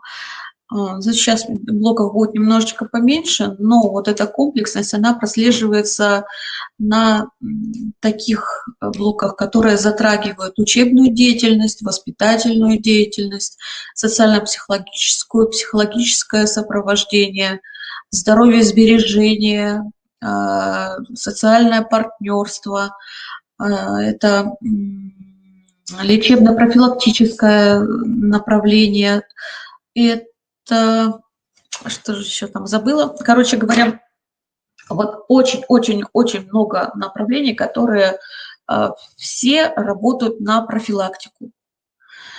И обязательно вас в ближайшем будущем познакомим с нашим продуктом.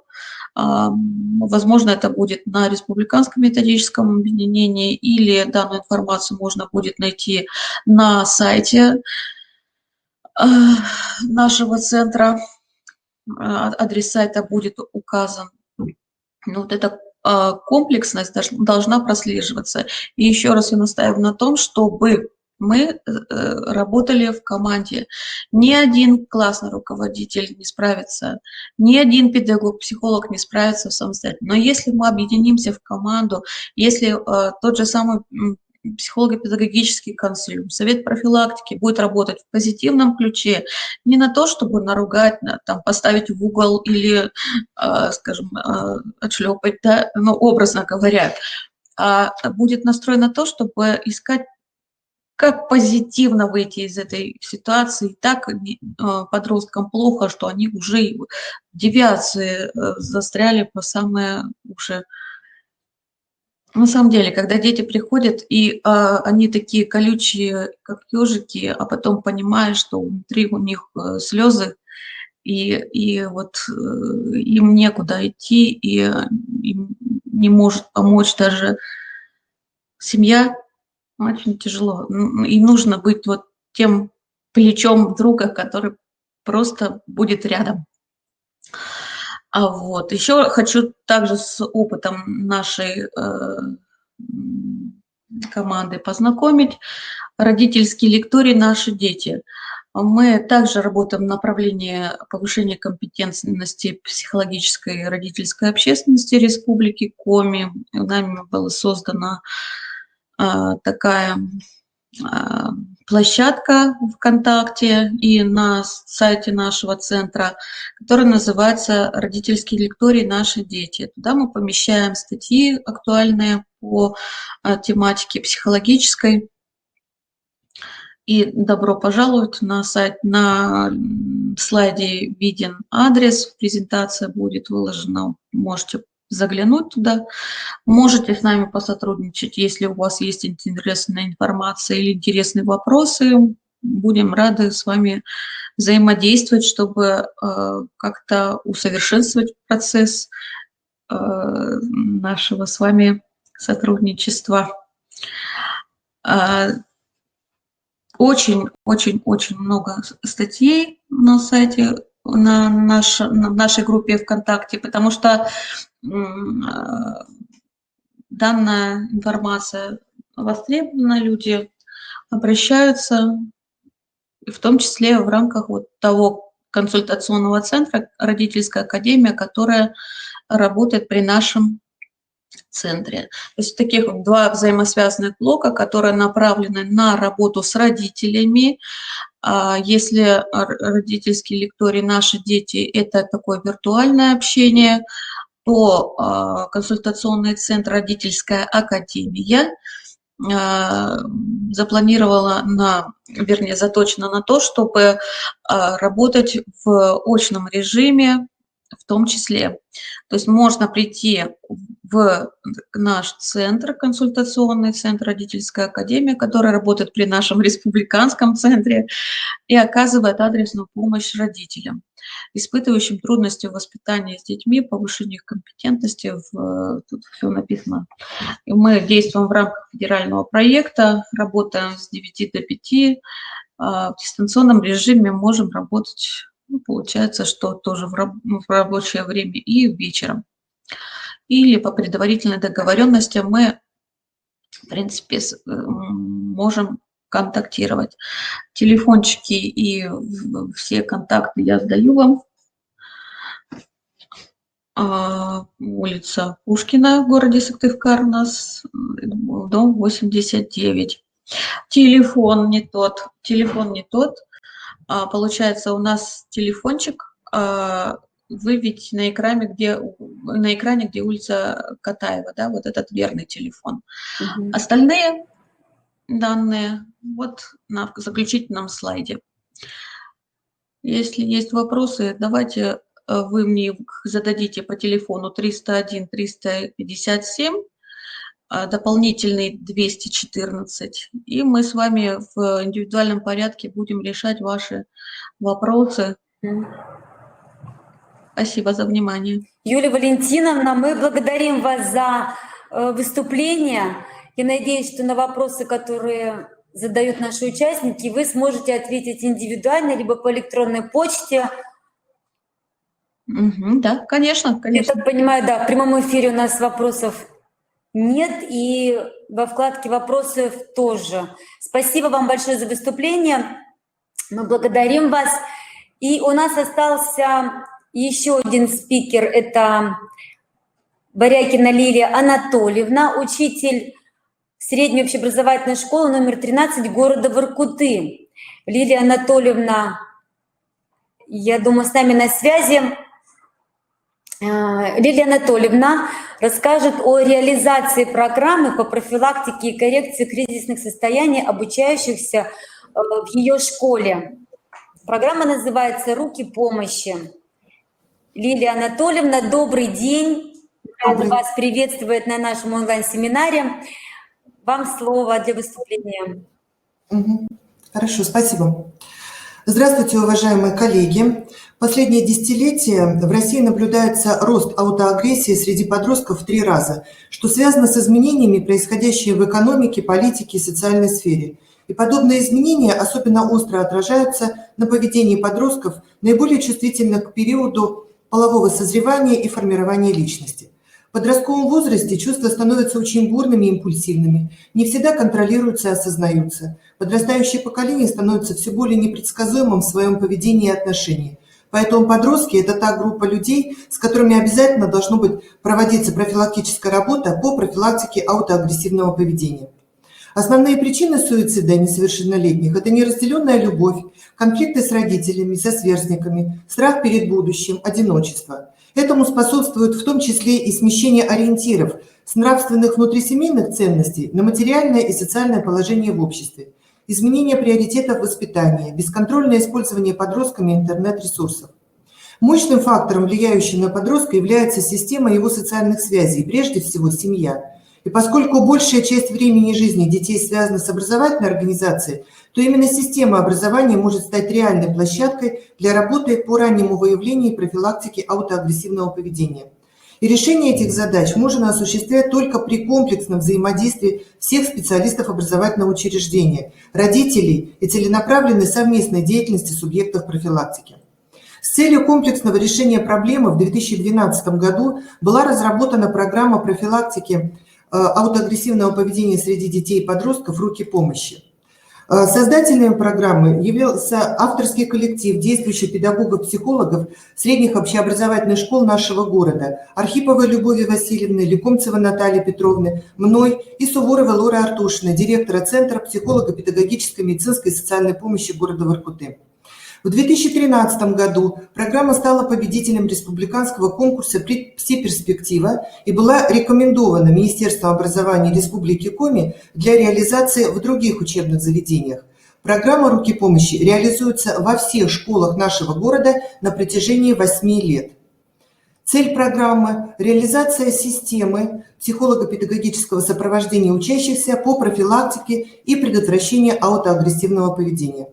Программа «Руки помощи» включает в себя 3 подпрограммы – ребенок, родитель и педагог, поэтому имеет комплексный характер. Наличие авторских разработок, курсов коррекционно-развивающей работы с учащимися, тренинговые занятия для родителей и педагогов. В программе имеются приложения используемого диагностического инструментария.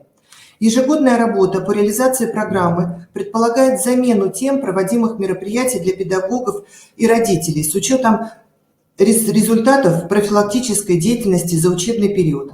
Основным требованием реализации программы является наличие в общеобразовательном учреждении педагога-психолога и социального педагога, владеющего навыками публичного выступления и проведения тренинговой и консультативной деятельности. Кратко расскажу об особенностях реализации каждой из подпрограмм и выстроенной системы работы в нашей школе.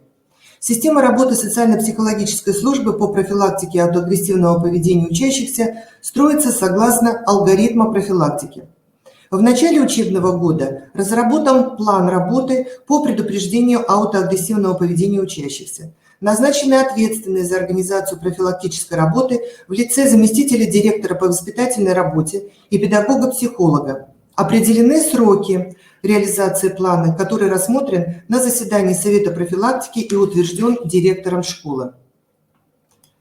План работы представляет собой совместную работу администрации, социального педагога, педагога-психолога и классных руководителей и включает в себя ряд профилактических мероприятий по реализации подпрограмм «Ребенок», «Родитель» и «Педагог» по двум направлениям – общепрофилактическое и коррекционное.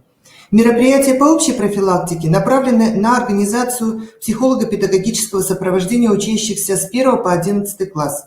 В этом направлении реализуется психологическое сопровождение родителей, педагогов по эффективной организации педагогического сопровождения развития детей, расширению педагогических и психологических знаний.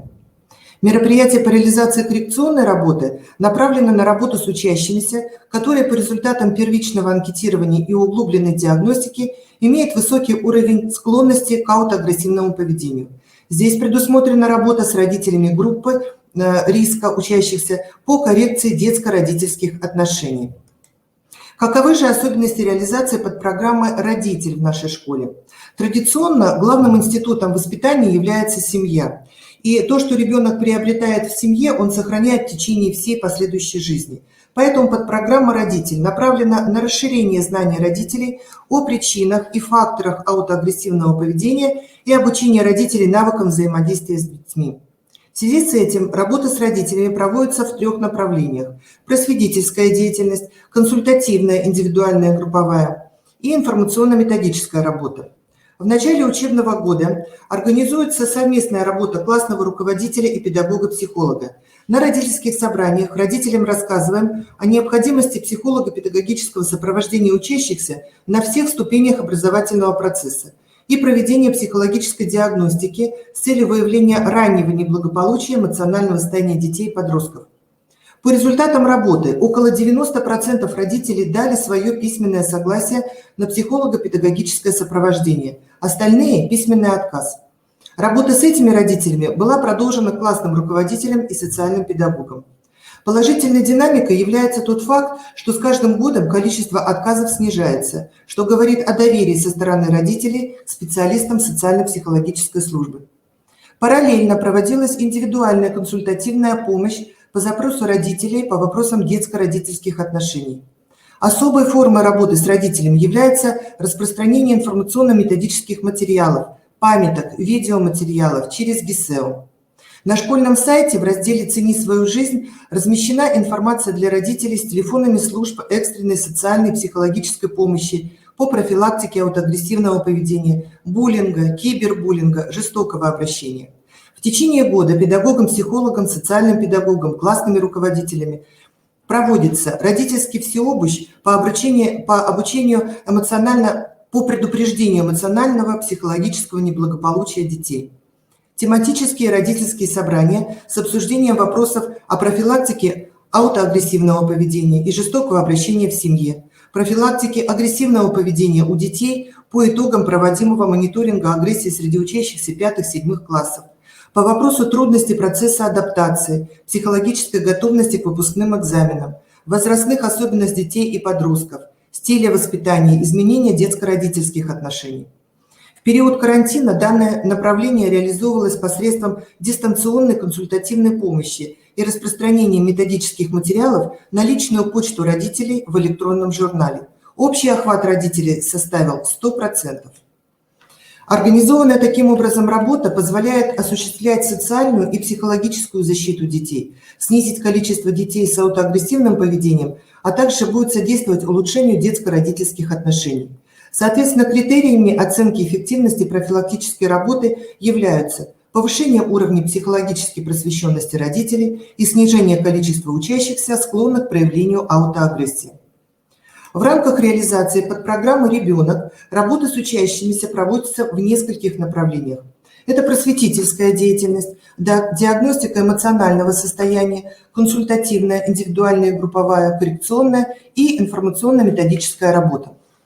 Согласно алгоритму профилактики работы ежегодно в ноябре-декабре месяце классными руководителями проводится мониторинг выявления уровня депрессии среди учащихся 1-11 классов по методике карта наблюдения СТОТа. По результатам первичного обследования в случае высоких показателей педагогам-психологам проводится углубленная диагностика с использованием методики первичной диагностики и выявления детей группы риска Рожкова-Ковальчук, которая позволяет выявить психологическое напряжение по показателям: отношения в семье, агрессивность, недоверие к людям, неуверенность в себе, акцентуации характера. Как правильно проанализировать полученные результаты? Если ребенок показывает средние результаты, то стоит посмотреть, по каким вопросам ребенок показывает высокие негативные оценки. Связаны ли они с отношением в школе с одноклассниками, учителями, или это внутрисемейные проблемы. По заключению результатов проводится беседа с классным руководителем и выдаются рекомендации по работе с ребенком. Можно посоветовать наблюдение за ребенком, либо проведение индивидуальной беседы. В нашей школе были выявлены учащиеся со средним уровнем депрессии, эмоциональным и поведенческими нарушениями, которые входят в группу риска и находятся под наблюдением классного руководителя, социального педагога, педагога-психолога. Учащихся с высоким уровнем депрессии нет. В декабре проводится заседание психолого-педагогического консилиума с обсуждением результатов первичной углубленной диагностики. Классным руководителям даются рекомендации по взаимодействию с детьми и их родителями по улучшению детско-родительских отношений.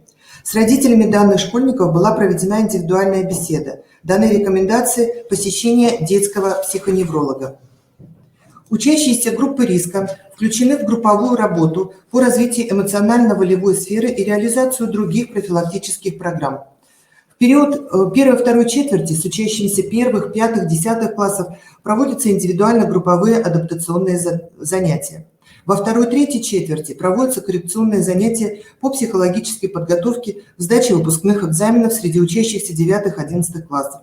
В течение года, согласно плану работы с учащимися первых 11 классов, классными руководителями, педагогом, психологом и социальным педагогом проводятся тематические классные часы, беседы с учетом возрастных особенностей учащихся. Так, например, для учащихся первых-четвертых классов проводятся классные часы по теме «Как здорово жить», «Дружба крепкая не сломается», «Учимся дружить», «Семья – планета счастья». Для пятых-седьмых классов радости и сложности общения, культура общения, искусство понимать других, дружба как ценность, толерантность, что такое взаимопомощь. Для восьмых-девятых классов классные часы по теме «Жизнь – самая большая ценность», «Как воспитать характер», «Ценности в моей жизни». Для старшеклассников «Что значит быть взрослым», «Стремление к счастью», «Умение противостоять трудностям», «Моя семья, моя опора», «Толерантность в молодежной среде». Педагог-психолог проводит практикоориентированный урок толерантности, урок добра по отношению к детям с ОВЗ. Социальный педагог проводит тематические беседы, например, «Внимание, подросток», «Моя безопасность в интернете», ну и другие различные мероприятия.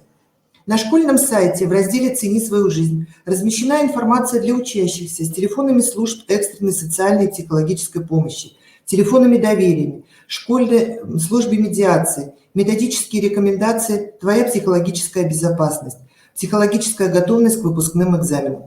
В течение года социально-психологической службой проводились консультирования учащихся, нуждающихся в психологической поддержке, в том числе и состоящих на различных видах профилактического учета. Социальным педагогам проводится ежемесячный рейд семей учащихся, состоящих на различных видах профилактического учета и детей группы риска, склонных к совершению правонарушений. В апреле месяце, согласно алгоритму профилактической работы, педагогам-психологам проводится повторная диагностика детей группы риска.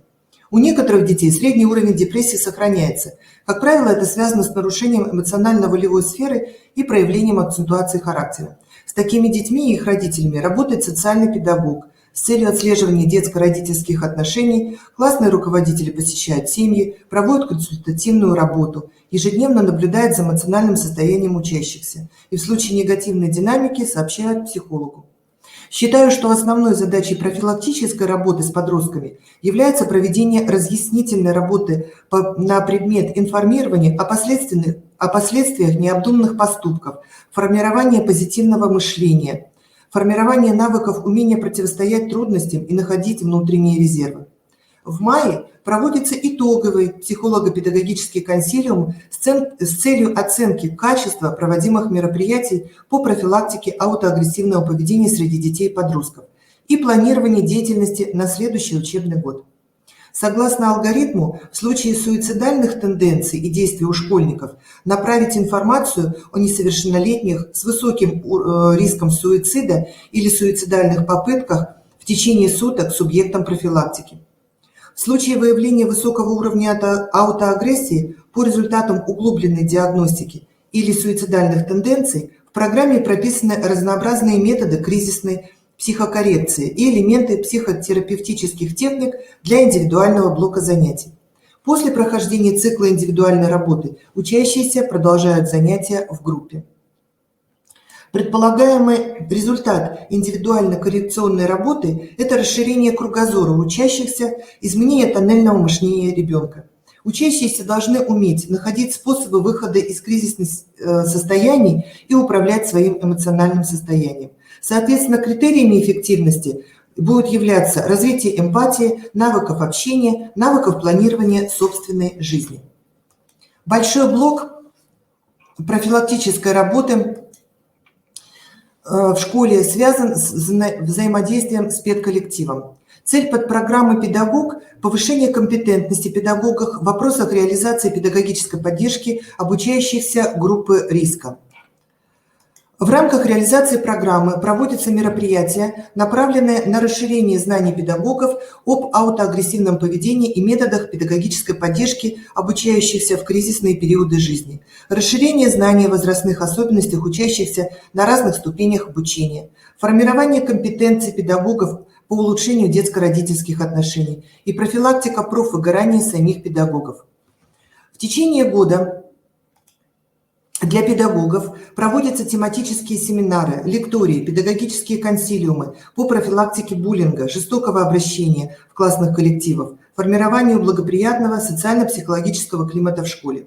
Так, например, проводились мини-лектории, особенности адаптационного процесса учащихся первых, пятых, десятых классов, семинар «Стресс в жизни подростка. Профилактика суицида в школе», семинар «Жестокое обращение с детьми как социально-психологическое явление», семинар для классных руководителей «Влияние семьи на становление личности ребенка». Руководителями ШМО классных руководителей проводятся заседания школьных методических объединений на тему антисуицидальной направленности с распространением информационных материалов данной тематики для использования в работе классными руководителями. На школьном сайте в разделе «Цени свою жизнь» также размещена информация для педагогов по данным темам. Отдельным блоком в этом направлении является работа по формированию эмоциональной устойчивости самих педагогов. После напряженного дня многие учителя чувствуют разбитость, подавленность, опустошенность. В отдельных случаях эмоциональная напряженность достигает критического момента, результатом которого является потеря самообладания и контроля. На мой взгляд, эффективными методами работы с педагогами являются тренинг и практикоориентированный семинар. Так, проведенный семинар использования психологических защит в работе педагогов позволил педагогам определить свои механизмы защиты, регулирующие эмоции с использованием опросника психологических защит Плутчика. Человек постоянно пользуется психологическими защитами, которые дают возможность ему выжить в критической ситуации. И чем разнообразнее используются механизмы, тем более адекватно человек использует и оценивает реальность и формирует уверенность в себе. Важным условием, обеспечивающим своеобразие взаимоотношений с педагогическим процессе, являются отношения педагогов и детей. Терпимость выступает в качестве важного профессионального свойства личности педагога. От того, насколько терпимо складываются отношения, зависит эффективность учебно-воспитательного процесса. Проведение деловой игры «Педагогические приемы ситуации успеха» позволили педагогам определить свою модель взаимоотношений с обучающимся и проанализировать ее достоинства и недостатки. Тренинг по телесно-ориентированной терапии, организация работы по профилактике профессионального выгорания педагогов позволил снизить эмоциональное напряжение педагогов после напряженного дня. А проведенный тренинг на формирование мотивации педагогов к работе позволил учителям пересмотреть свои внутренние и внешние ресурсы, повысить значимость собственной деятельности. Проведенная профилактическая работа позволяет получить ожидаемый результат и оценить эффективность проведенных мероприятий. Таким образом, выстроенная система работы при комплексном взаимодействии социально-психологической службы, классных руководителей и родителей позволяет достигнуть устойчивых положительных результатов в работе по профилактике кризисных ситуаций среди детей и подростков. Спасибо за внимание.